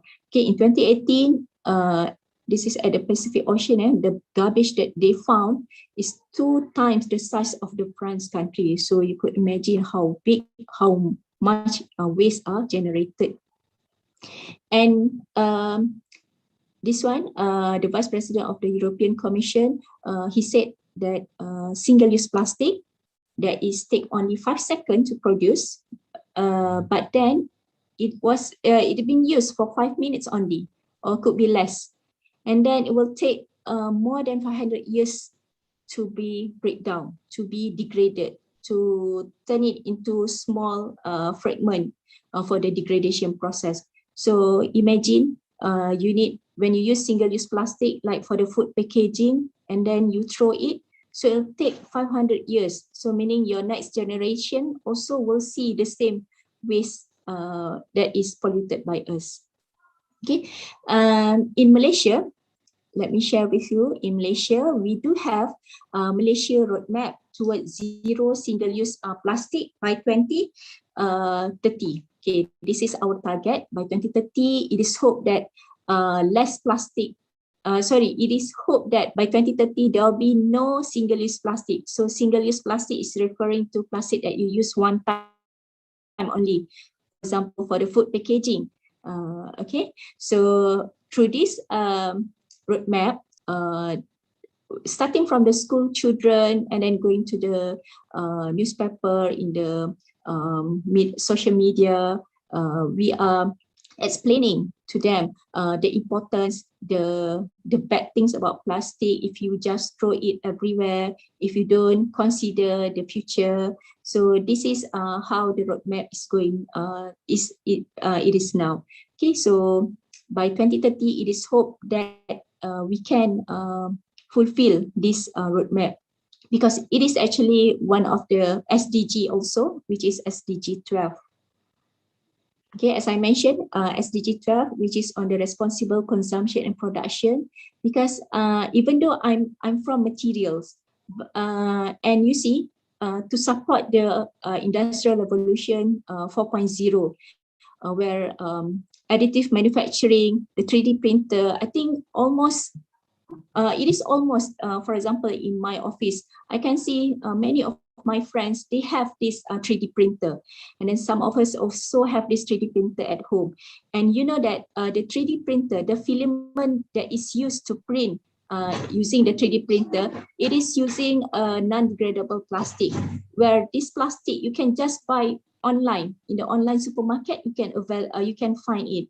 So you see, this is non-degradable. When you print, then you think that it is not, the dimension is not correct, and you are going to throw it. So actually, you are one of the contributor on the waste. Okay, so that's why we in AMSERU, in Faculty of Engineering RIUM, we are producing materials that is environmental friendly, materials that is biodegradable, okay, by utilizing natural resources. So that, because our target is to provide an alternative for the 3D printer instead of using non-degradable, which is based on petroleum. So we are encourage everyone to use natural based filament for the 3D printer. So if you can design starting from the raw material, you have designed it correctly to utilize the natural resource material from the plant, for example. So going to the production and then to the consumer, and finally the consumer will decide whether to throw it or not, because here these people will determine whether we are supporting the circular economy or not. Okay, because if you fulfill this circular economy, you are actually supporting this responsible consumption and production. Or if the consumer just throw it on the landfill, so you might need a new material. So you have to extract the raw material from the, for example, through mining process, or you have to extract the new polymeric material from the petroleum resource, which is not sustainable. So that's why we are trying to reduce the CO2 footprint through this material. Okay. Right, so this is the challenge during COVID-19 pandemic. We know that we are still in the COVID-19 pandemic, even though in Singapore, perhaps they have entered the endemic session, but we are still in the pandemic situation. So we know that COVID-19 pandemic means that education and research are no longer the same like previously. You see, my student, even we cannot enter the research lab. What we can do is only doing literature study. Okay, so we are living in the new normal. So, but with that, we still cannot return to the memories of what we had before. So we see that many countries have locked their borders, and then scientists trying to creating global collaboration across all discipline on single topic, mainly on the COVID-19. They try to find the vaccination. They try to find to re-engineer the purpose. This is what happened for the last 2 years. But in Kuliah of Engineering, in Faculty of Engineering IUM, we strategize and systematically work to integrate the science technology, as well as we imbue the what you call it, the social value, because we include also the Islamization, arts and humanities, because you see, during COVID-19 pandemic, people are not only thinking about the vaccination or about the personal protective equipment, but you see, they are also facing the mental health issue, mental illness. So there are many cases about this. So that's why we integrate all these things so that we can produce innovation, or we can go for the entrepreneur and global mindset in research to meet the 21st century challenges and sustainable change. Because our target is to create knowledge for change, because we want to help the industry, we want to help also the society, our IUM community as a whole. Okay, so for the post-pandemic challenge regarding the plastic just now, some people said whether the plastic is actually the protector or polluter. So it depends on us how we use and how we end up the life of the plastic. Okay, so in food packaging waste during the COVID-19 pandemic, see, because of most of the things are online. Okay, so the pandemic has put online shopping, especially for food. When in Malaysia we have Grab, we have what you call this, the Food Panda. So the delivery services grew from 12 to 36%. So increasing the domestic packaging waste as well, because they will use the plastic food packaging. Okay, so the COVID-19 has stimulated the growth of 50% non-biodegradable food packaging waste. People forget about this because we are really focused on the PPE, really focused on the vaccination, so we forgot about this thing. So we need a promising material that is biodegradable, that is suitable for the food packaging. All right, so it is also an urgent call to think globally and act locally on the landfill disposable plastic under and after COVID-19 pandemic. Not only during the pandemic, but after is the most important. Okay, because 3.5 million tons of mass might have been landfill in the first year of COVID-19 pandemic, because we have to wear masks, or else we will get summoned. Okay, then landfill biogas, fires and leachate will likely increase the air and water pollution. So because of the waste that is produced. So the land abnormalities and loss of ecological integrity due to the land filling might occur at a larger extent. So it will be more severe, the post-pandemic. Okay, so the key ingredient and recycling strategy of personal protective equipment. So this is what our group mostly focus lah, because we are in the materials. So we are towards the sustainable solution for the COVID-19 like pandemics. Okay, try to reprocess of PPE, but it is very difficult actually, because actually the products, okay, from the medical, from the biomedical, it is not meant for recycling. So if we are going for the recycling, perhaps we need spectroscopy in doing the to make them separate.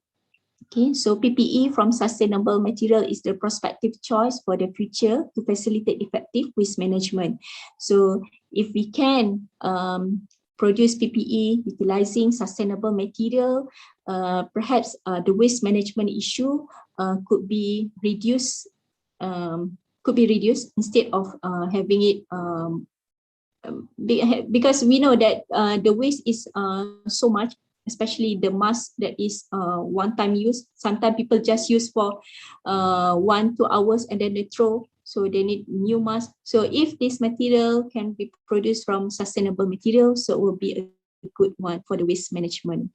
Okay, I hope I still have time, because this is the last part. So let us review some facts. Okay, I'm taking this from the website. So sustainable recycling and sejahtera community, because our target is to have a sejahtera community through SDG.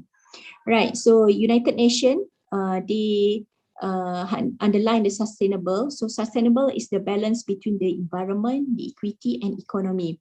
So to be in a sustainable development, it must meet the need of the present without compromising the ability of future generation to meet their own needs. So that's why we are now. So we have to understand this sustainable word correctly, so that we can, the next generation will inherit good things from today. Okay, and then recycling. So recycling is actually to conserve the resources.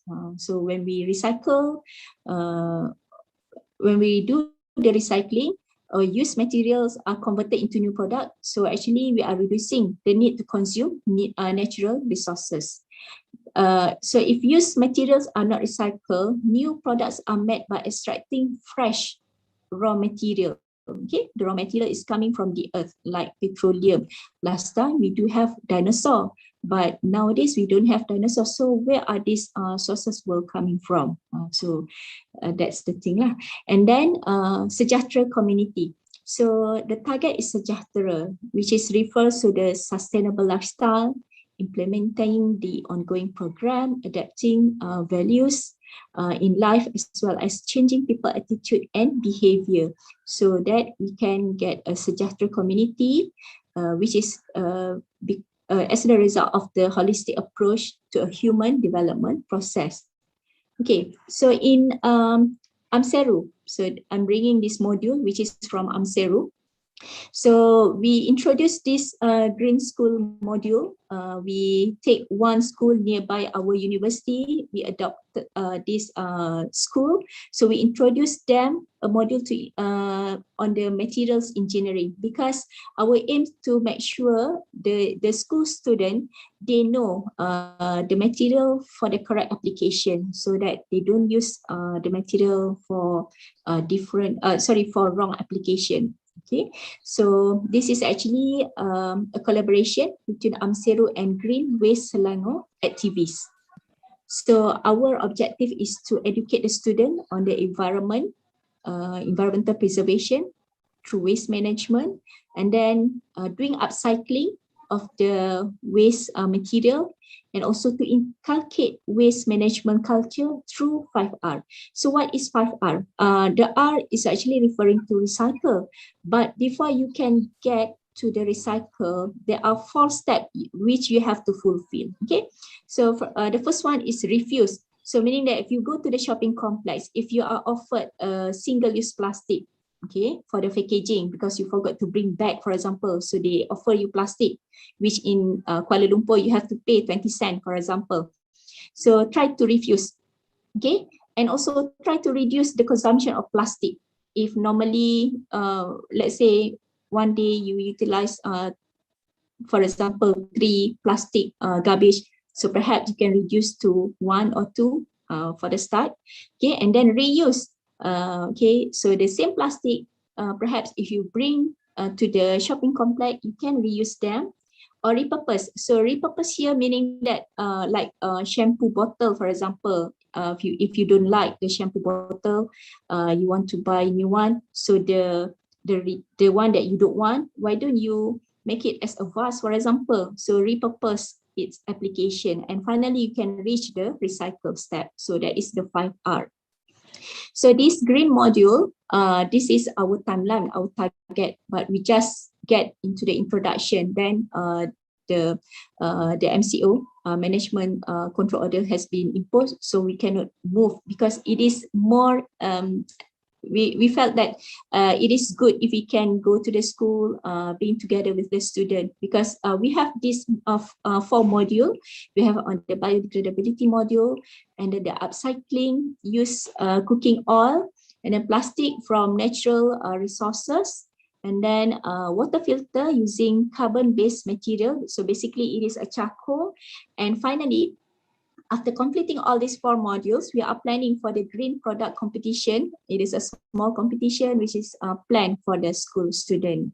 So from that module, the student will be have an insight, goodness of the bioplastic to the environment. They should learn the benefits of upcycling the cooking oil. They can be transformed to other products. And then the benefits of biopolymer, being biodegradable and environmental friendly. So instead of using petroleum-based plastic, why don't we use natural-based plastic? And then the importance of charcoal in producing clean water, because normally we heard that the best water filter is coming from Korea. Actually, we can also produce water filter at our home, at our village, okay, utilizing the charcoal. So I think with that, thank you for listening to my presentation. If you are passionate in sustainable materials development, let's join our research. Okay, you can contact me at haslin@ium.edu.my or my research group. I'm Seru, Advanced Material and Surface Engineering Research Unit. Okay, by the way, next year we are going to have a 5th International Conference. So I hope everyone here can join our conference. Okay, with that, thank you, Madam MC. Thank you, Prof. Haslin. Yeah. Thank you so much for the sharing, and I really appreciate your sharing to the point that, you know, COVID has really changed our life quite a fair bit.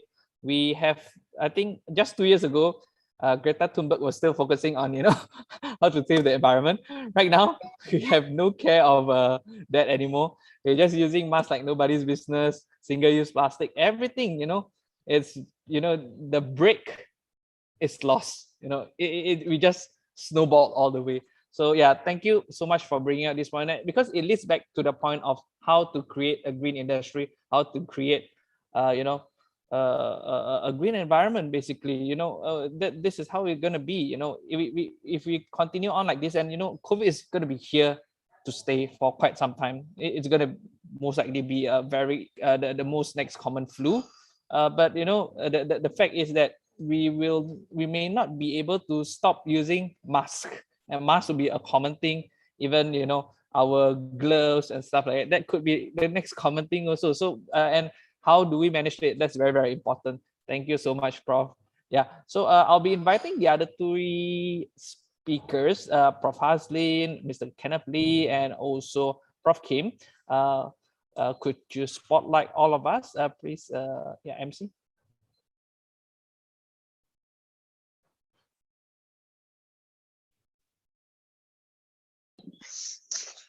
Thank you.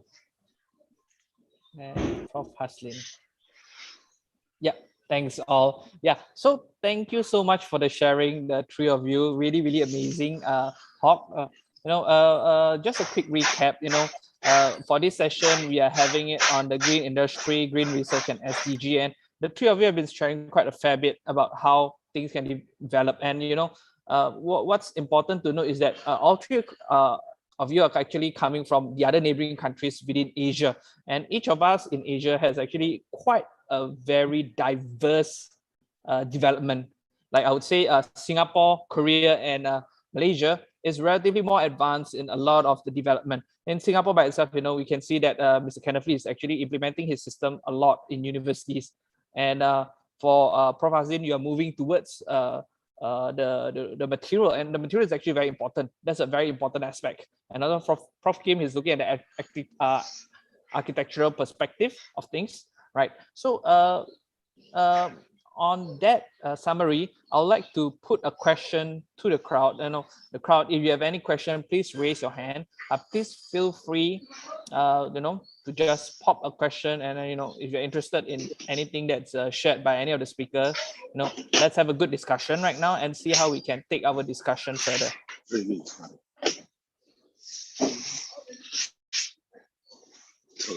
Oh yes, we have a question from Dino. Yep. Pak Dino, how are you? Good afternoon to you. Good afternoon. Thank you for my time. My name is Dino Rimanto from Pancasila University.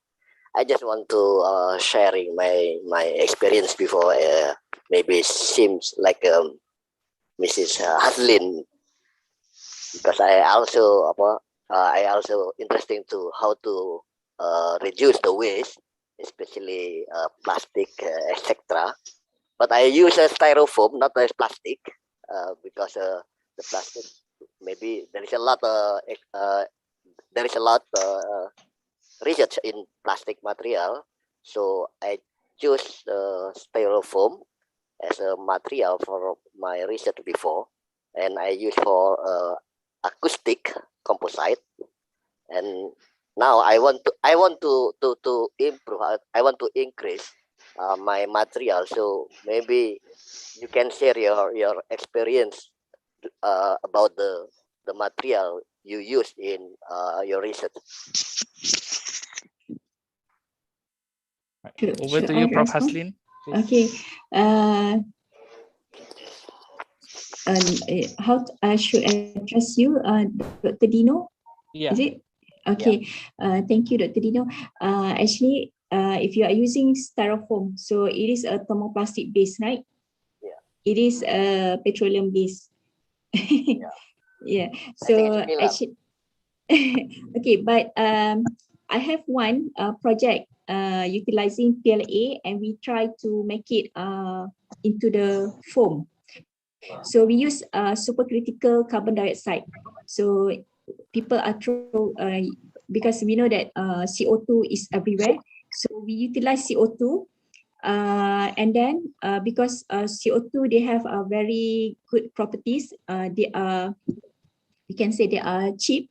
So and it is a small particle because CO2 size is very small. So we use them in our PLA, so they can blown our PLA so that the PLA change to the forming structure.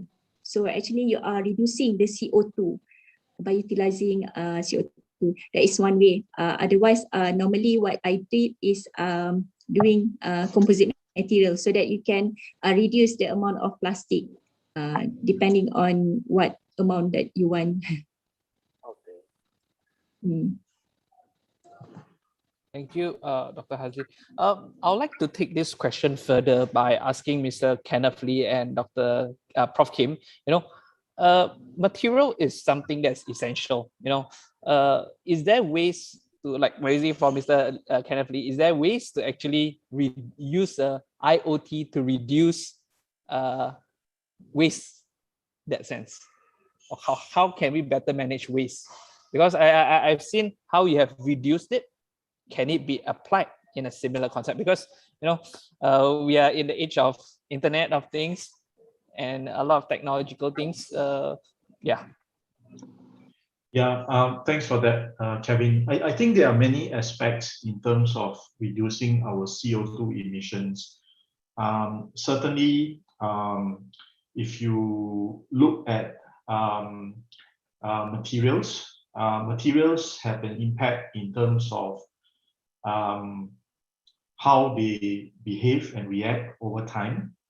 For example, if you have a biodegradable material, then after its shelf life is over, it degrades into something that is easily assimilated back into the environment. And this affects not just consumables like PPE that were shared. It also affects, for example, the materials that we use to build a structure of a building. For example, there's a lot of green cement that is being used today. Okay, and this green cement consists of recycled materials that are mixed together. In Singapore, we have green cement that is made up of the bottom ash from the coal-fired, from the one coal-fired plant that we have is a clean coal-fired plant. And we use the bottom ash as the basis of recycling and using that for a cement, for example, right? Now, then of course, emissions also come from energy usage. And therefore, in terms of energy usage, you've got both the power of the equipment that you're using. For example, LED lighting is a lot more efficient than incandescent or fluorescent lighting. And that's the reason why the world has shifted towards LED lighting. But in this area, for energy usage, there is another variable, which is how long you operate this equipment for. So for example, you could have a very efficient LED lighting, but if you leave it on for 24 hours, it will still consume more energy than if you had, for example, an inefficient lighting, but you only use it for 1 hour. Okay, so that's the operation side. And IoT is very good at addressing the operational side. Okay, now in terms of materials and how IoT can be used, I think one of the key areas is really tracking, and technology is already being used to ensure that, for example, you track the life cycle of a piece of material so that it is properly disposed of after its use. Okay, so that's a potential use case. But on an ongoing basis, for materials, there is less interaction because there's no control system that is involved to a large extent. It's basically the life cycle of the material and how it's disposed of. Thank you so much, Mr. Kenneth. Yeah, Prof. Kim. Thank you so much, Mr. Dino, for the question. I would like to further, invite Mr. Dino off the floor, and then we'll welcome new questions. But in the meantime, Prof. Kim, you were sharing about digital twinning. So we were saying about cultural heritage earlier on, how to manage the cultural heritage aspect of it, how to document things. Could this digital twinning be used more in depth in terms of environment, because it's sometimes used to predict the future, right? Using so maybe can I get a bit of comment from your side? Okay, digital twin is, how can I say, just before that, I just used that just to focus on the 3D model, BIM, that things. But, using digital twins, we can check that the, real-time status of our artifacts. Because of that, we can just, react, just rapidly without any delay. So, so to use that, I think we can just save our resource. It is same idea about the Kenneth's idea, IoT things. Why we must use the IoT, because in that time, some IoT device, the sensor, the precision is very low, that accuracy is very low. But in that time, it doesn't matter, I think. We must know what happened in that artifact without any delay. So, using these things, we can save our resource, I think. Thank you. Thank you, Prof. Kim.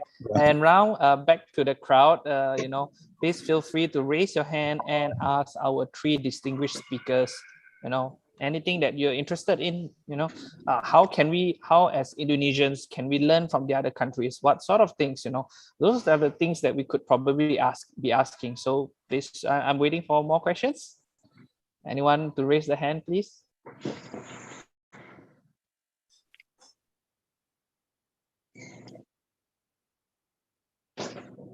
Okay, we're still waiting for a bit more. If not, I can ask more questions to the three speakers. I think with respect to the current situation where, COVID has actually broken us up quite a fair bit. In a way, I think we can be glad that, we are not traveling so much.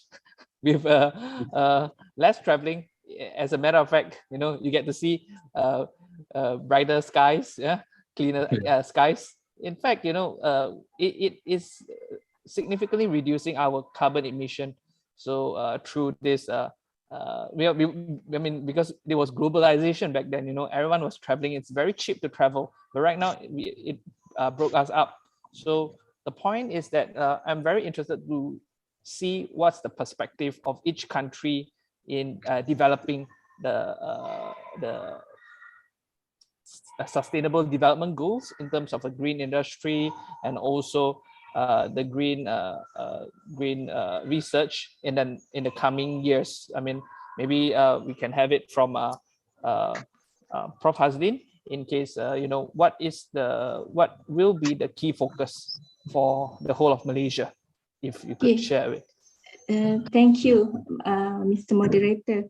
Okay, like in Malaysia, focus nowadays mainly on the COVID-19, on the post-pandemic, because like school children, 2 years already they in homeschooling.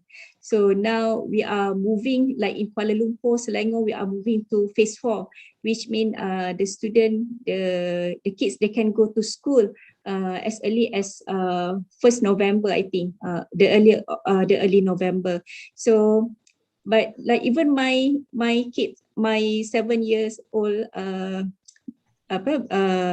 kid, he don't know what is assembly. He asked me, Mama, what is assembly? He don't know because he just went school for I think 1 or 2 months, and then the rest of the time is at home. So now, like in Malaysia, we are mainly focused on the post-pandemic, mainly focused on the how to because the student, they need to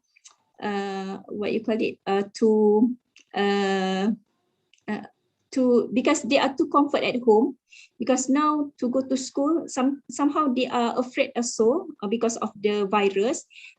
In fact, most of the kids, I heard, they don't want to go to shopping complex because of the pandemic. It is good also actually, but one thing that Malaysia are looking for is how to from the perspective of the social impact, because and then not only on the school, another aspect is on the economic, because many are retrenched, many has lost job, and then in fact our graduate I think recently or last year, some of them are still not they still unemployed.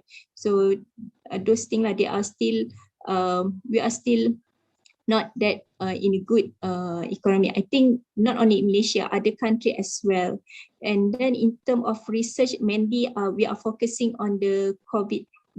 If you see the research grant offered to Malaysia, because I'm one of the panel for the Ministry of Science Technology, mainly focus on how material for the mask, material for the PPE, and then on the vaccination, so that later on we will no longer, hopefully we are no longer very dependent on other countries. So these are among the focus nowadays.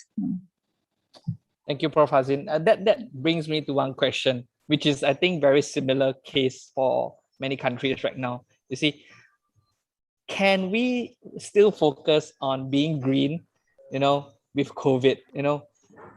COVID has placed us at home. We don't go out. The offices that previously, Mr. Kenneth, many places that that uses your technology is basically shut down right now. And Prof. Kim, do we need real life data if, let's say, there's no one there? So this is the amazing thing about COVID. It has really keep us distance, and this is changing the whole situation. Are we going to be expecting another round of super bug, super flu? That, I mean, as a healthcare professional, as a pharmacist, I feel there's still going to be like this. So maybe I can get input from either Mr. Kenneth or Prof. Kim on how it's going to be developing. People are now, like what Prof. Hazin say, many people are retrenched. They cannot find job. Can they still think about being green when they don't have money? They don't have the finances. That's really, really something that is very practical. I mean, SDGs are beautiful, but can we execute it? Especially if you're talking about countries such as Indonesia. So over to you. Yeah, maybe I will jump in first. The answer is yes. I think sustainability is a very long-term game. It's not a short-term thing. And clearly, if you look at the pandemic, yes, it has been with us for more than 2 years now. Okay, and there could be future pandemics as well. However, I think what is important is we have to realize two things. The first is the pandemic has actually accelerated the use of digital tools. The fact that we are here today, not physically in Indonesia, is already a very good example of how everyone is so used to using Zoom and Microsoft Teams now, right? And this has an impact because it has actually cut down on the ability and the need to fly, okay? And because we don't need to fly, we cut down our carbon emissions, we cut down on transportation costs. So this is one good example. Now, our customers who have embraced digital technologies, and we are continuing to help them, one of their challenges is that because they cannot be physically present, okay, they then need to have the ability to manage remotely. And with the platform that we have provided to our customers, they can make adjustments to schedules, they can make adjustments to set points, they can access the buildings, they can access the offices from the comfort of their home, okay? And what this has actually created is it has created a very different type of work process from the normal work process. And this makes it actually more efficient in terms of being able to manage remotely. Now, we all, to a large extent, especially here in Singapore and in developed countries, we have a problem of an aging population, okay? And in countries like Japan, that's especially bad. And with an aging population comes the challenge of knowledge not being retained, because when a person retires, they take the knowledge with them, okay? And as the population ages, we have another challenge, which is we don't have enough labor. Now, clearly, this is not the same in all countries, and I acknowledge the fact that in some countries, maybe you have challenges with employment. But being able to do things digitally means we become more efficient. And in countries like Singapore, where we have a very small population, we don't have enough workers. We've had to import workers. We call them foreign talent. And essentially that also creates a secondary issue to some extent, because you don't have the right people to do so, and labor is expensive. Now, on the other hand, we acknowledge the fact that as technology is being used, we all have to upskill ourselves, and therefore there is a learning process and learning journey. But this is inevitable. If you look at the history of mankind and economic development, we have gone from the age where we are not automated, we have no automation, everything is manual, And then when we want to mass produce something, we need to go into mass production. And this affects both the production of goods, agriculture, and literally everything else. But with the advent of the internet and with IoT technology, I think this is going to accelerate even further. And therefore, it is important for us to be able to embrace these technologies, upskill our labor and our workforce. And one important thing is we can look at it like it takes away the traditional jobs. But on the other hand, actually, it also creates new jobs. So for our young university graduates, if you're in IT, if you're in AI, if you are in technology, for example, you get snapped up very, very quickly because the world needs these graduates. So what he has done is has shifted the education system from maybe some roles and jobs, and we're going to have more heavy reliance on tech altogether. But I don't think this is going to go away. And I think whichever business is able to leverage this will have the ability to optimize their performance of the business itself, both in terms of profits and in terms of sustainability. Now, the other key driver for sustainability is also what you call ESG investing. And this is a very strong theme right now. So if you want to be included, let's say, for example, in Singapore, we have a stock index called the SDI index. All these listed companies have to very clearly detail their sustainability plans, and they are also required to be carbon neutral.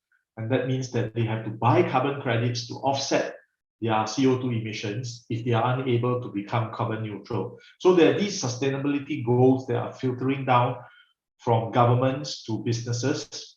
And this is really driving digitalization as an enabler. And I don't think we can go away from it. I think this is just going to accelerate even more.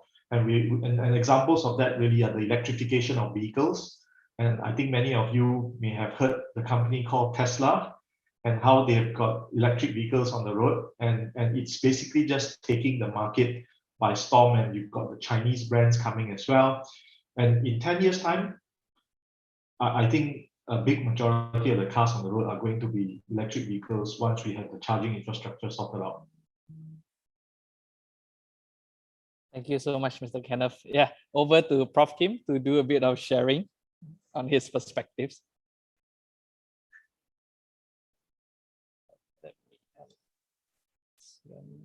You're muted, Prof. Kim. You're still muted. You're still muted. Let me unmute you. Okay.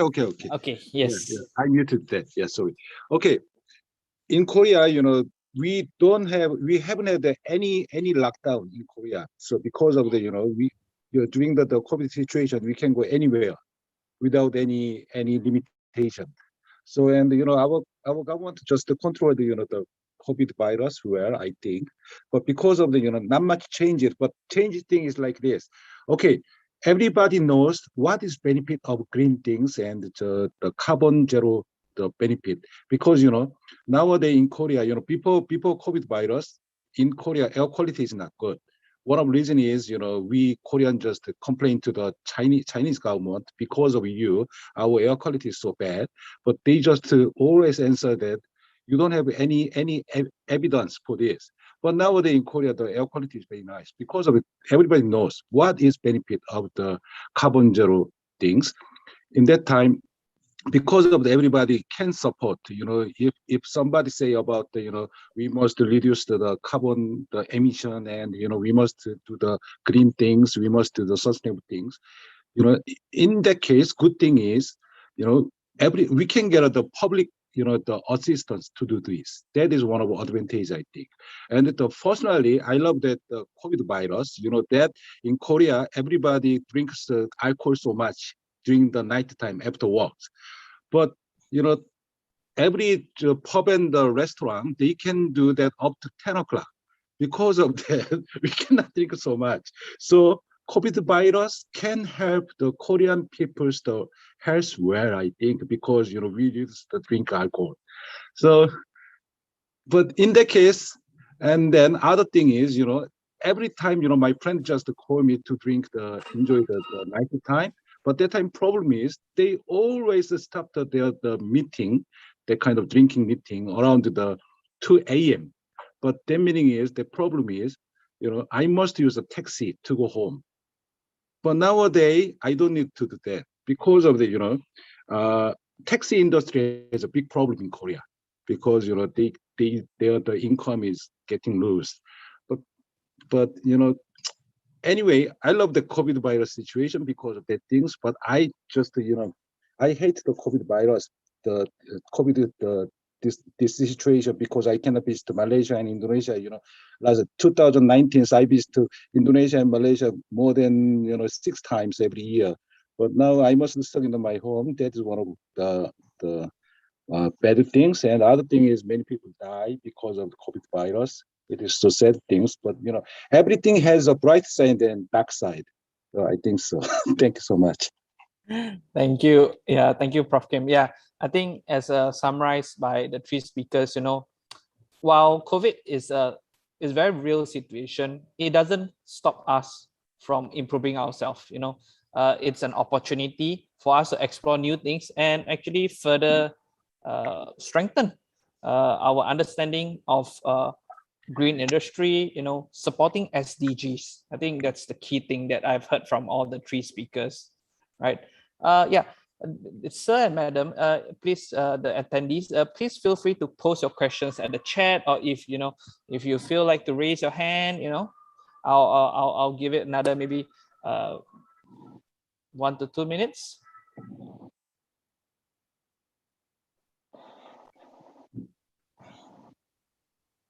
Yeah. So yeah, at that point, I'd like to ask the speakers, for one final wrap up or final recommendation. And it's very important and very interesting to see how Indonesia can learn. But I'll be interested to see what you think we can learn from you, right? So while the common thing is, I want to learn from you, please tell us what we can learn from you. This is a slightly different one. Maybe Prof. Kim, would you like to share what Indonesia can learn from Korea?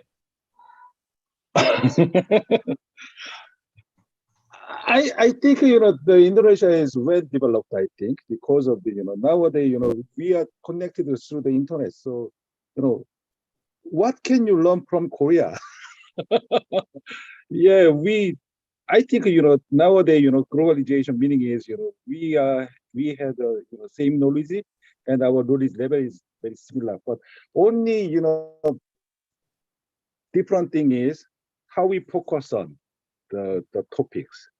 Yeah, and the energetic just activity just that is important. I think our the attitude is important. I think we are same. I must learn from you and you must learn from me, learn from us. We must co-work, not learn from the others. I think just discuss to share the each other's idea. Yeah, that's important. I think. Yeah, thank you. Thank you, Prof. Mr. Kenneth?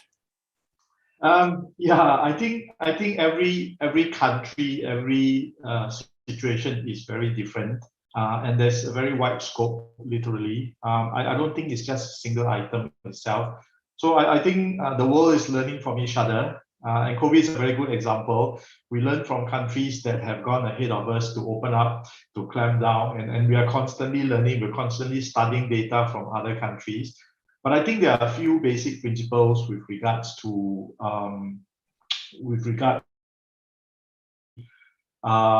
first and foremost, this is a very long game.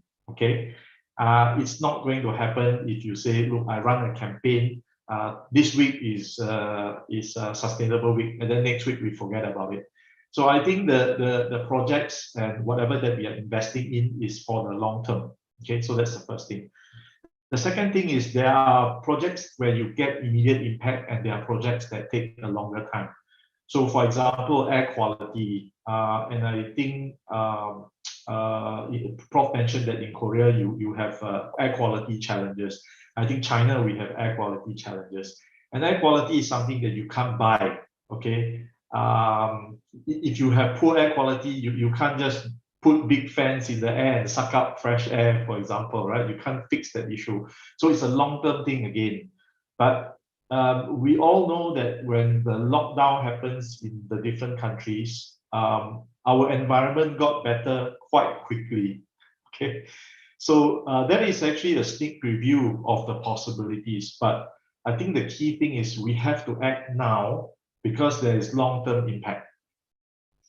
And whatever that we do collectively as mankind, humankind, right, in respective countries affects the planet's environment. And therefore, I think the technology is here today. There is no lack of capital to do so. And therefore, we have to act. Yeah. Thank you, Mr. Kenneth. Over to Prof. Hazlin.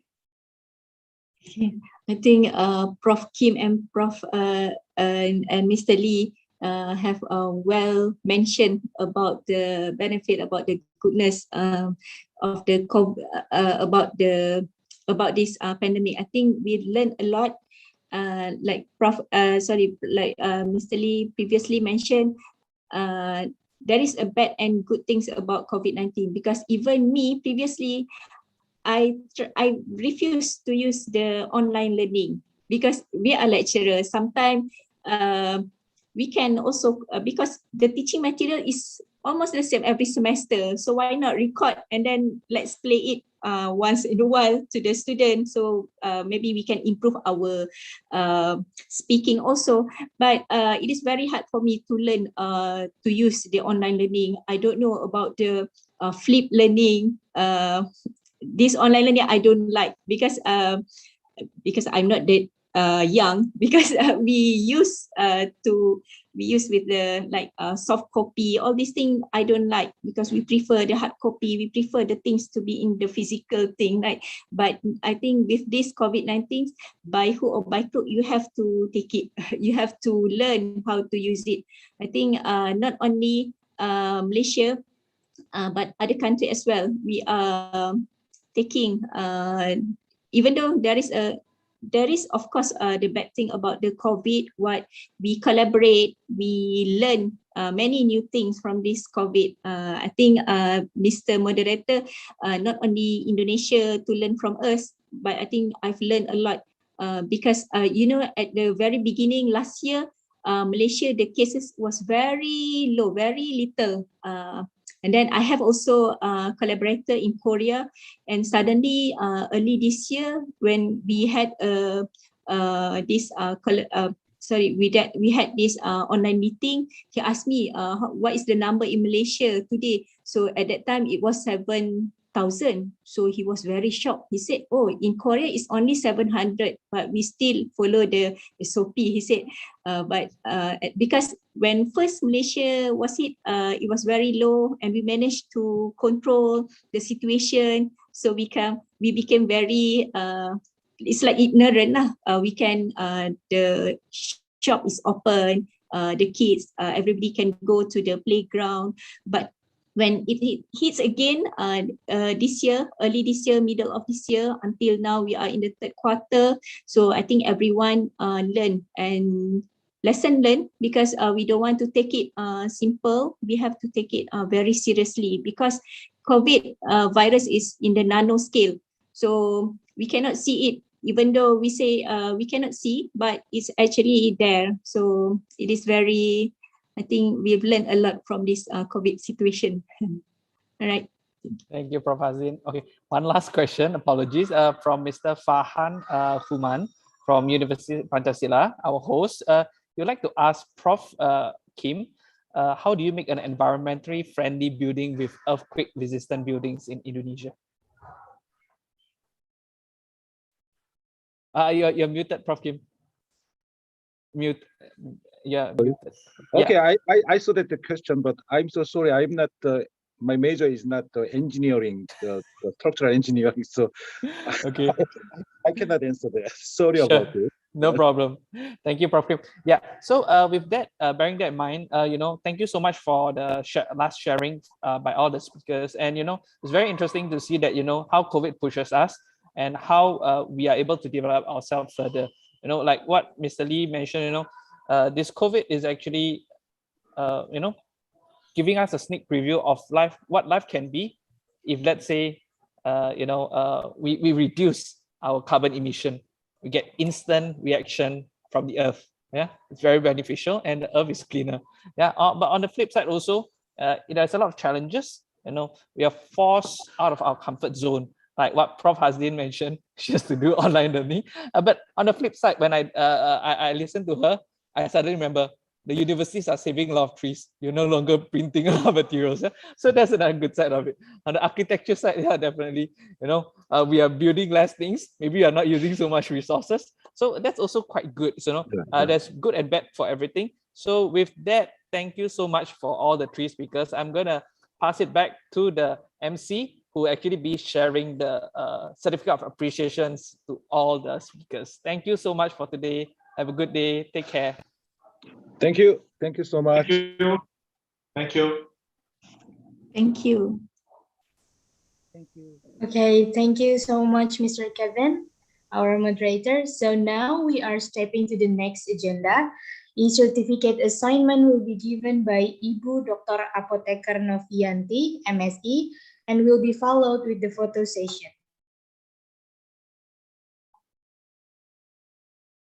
Ibu Novi.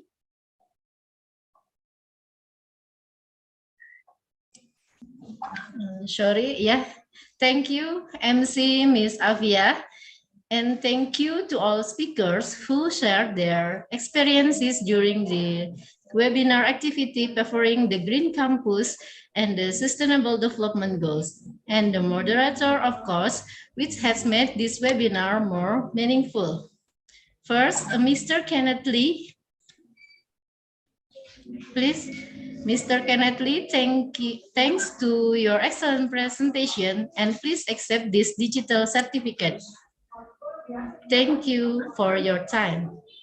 Thank you very much for inviting me as well. Thank you. Thank you, Prof.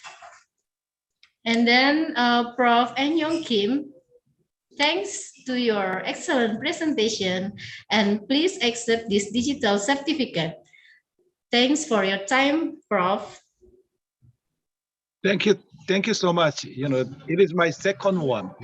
2019, I visited the Pancasila for the conference. Thank you so much. Thank you, Prof. And then Prof. Haslin, thanks to your excellent presentation, and please accept this digital certificate. Thanks for your time, Prof. Haslin. Thank you, Bu Novi. Thank you for the invitation. You're welcome. And last but not least, for the excellent moderator, Mr. Apotheker Kevin Ben Lawrence, please accept this digital certificate. Thanks for your time, Mr. Kevin. Thank you, Bunafi. Thank you. This is a great opportunity, and I really am glad to be able to contribute back to our community and to our university. Thank you. Thank you. MC, time is yours again. Okay, thank you so much, Ibu Novi. Thank you to all speakers and moderator. Now to all participants, if your camera is enabled to on, please let us see your face for the photo session requirements. All right, you can turn on your camera if possible. Okay, we have 4 slides here. We'll go with the first slide. Admin, please help me to take a picture. All right, for slide 1, we'll take a picture. 1, 2, 3. Okay, this is the second page. We'll take a picture. 1, 2, 3.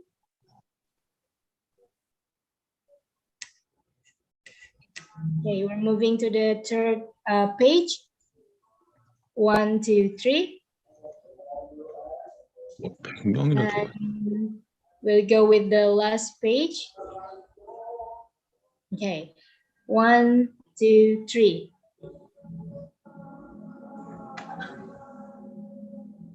Okay. All right, admin. Now, ladies and gentlemen, we are stepping to the next agenda. Closing remarks will be delivered by Ibu Dr. Apoteker Novianti, MSI. To Ibu Novi, the time is yours. Thank you, Ms. Afia. Bismillahirrahmanirrahim. Assalamualaikum warahmatullahi wabarakatuh. Good afternoon, honorable distinguished speakers, participant delegates, ladies and gentlemen. I believe that all of you have done well through the one-day event. It is my great pleasure that you had fruitful discussion. Through I think one day is not enough. In this year's webinar, theme Innovation and Implementation of Technology for Great Campus based on Sustainable Development Goals or SDGs. Each speaker has presented innovation and technology implementation in overcoming the problem faced in their respective countries. This webinar participant get a clear view of the differences. I wanted you to understand and difference and promote mutual understanding among the participants through the webinar. Excellencies, ladies and gentlemen, I observe the speakers have excellent presentation and active discussion from the participant. So I can conclude that the purpose of the webinar has been completely accomplished. In addition, your positive manner relates that you had made careful preparation and excellent efforts for your participation. I would like to pay my deep respect to all the participants for your positive participation in the webinar. I hope that what you have learned through the webinar will help you in your duties and lead to the region's development in the future. Finally, on behalf of the organizing committee, I would like to express my appreciation to all speakers, Mr. Kenneth Lee, Professor Dr. Enyong Kim, and Professor T.S. Dr. Haslin B.T. Anwar, and also the moderator, Mr. Apotheker Kevin Ben Lawrence, RPH. Mr. Kevin is my colleague as a pharmacist too. Thank you all for your contributing to this webinar. Last but not least, for our participants, for taking time out of your busy duties to attend the webinar. Thank you so much for being so attentive. It's been a pleasure being with all of you today. Have a great day ahead. Wassalamualaikum warahmatullahi wabarakatuh. Salam Pancasila. Freedom. Waalaikumsalam warahmatullahi wabarakatuh. Thank you so much, Ibu Novi. Once Thank again, you. on behalf of organizing committee, we would like to express our appreciation to all speakers and moderator. And last but not least, for all participants for taking time out of your busy duties to attend the webinar. And we also apologize if there are words or actions that are less pleasing. That's all from us. Thank you so much for your time. Wassalamualaikum warahmatullahi wabarakatuh. Waalaikumsalam warahmatullahi wabarakatuh. Thank you so much. Thank you for our speaker. Thank you. Thank you, Honorable, for you.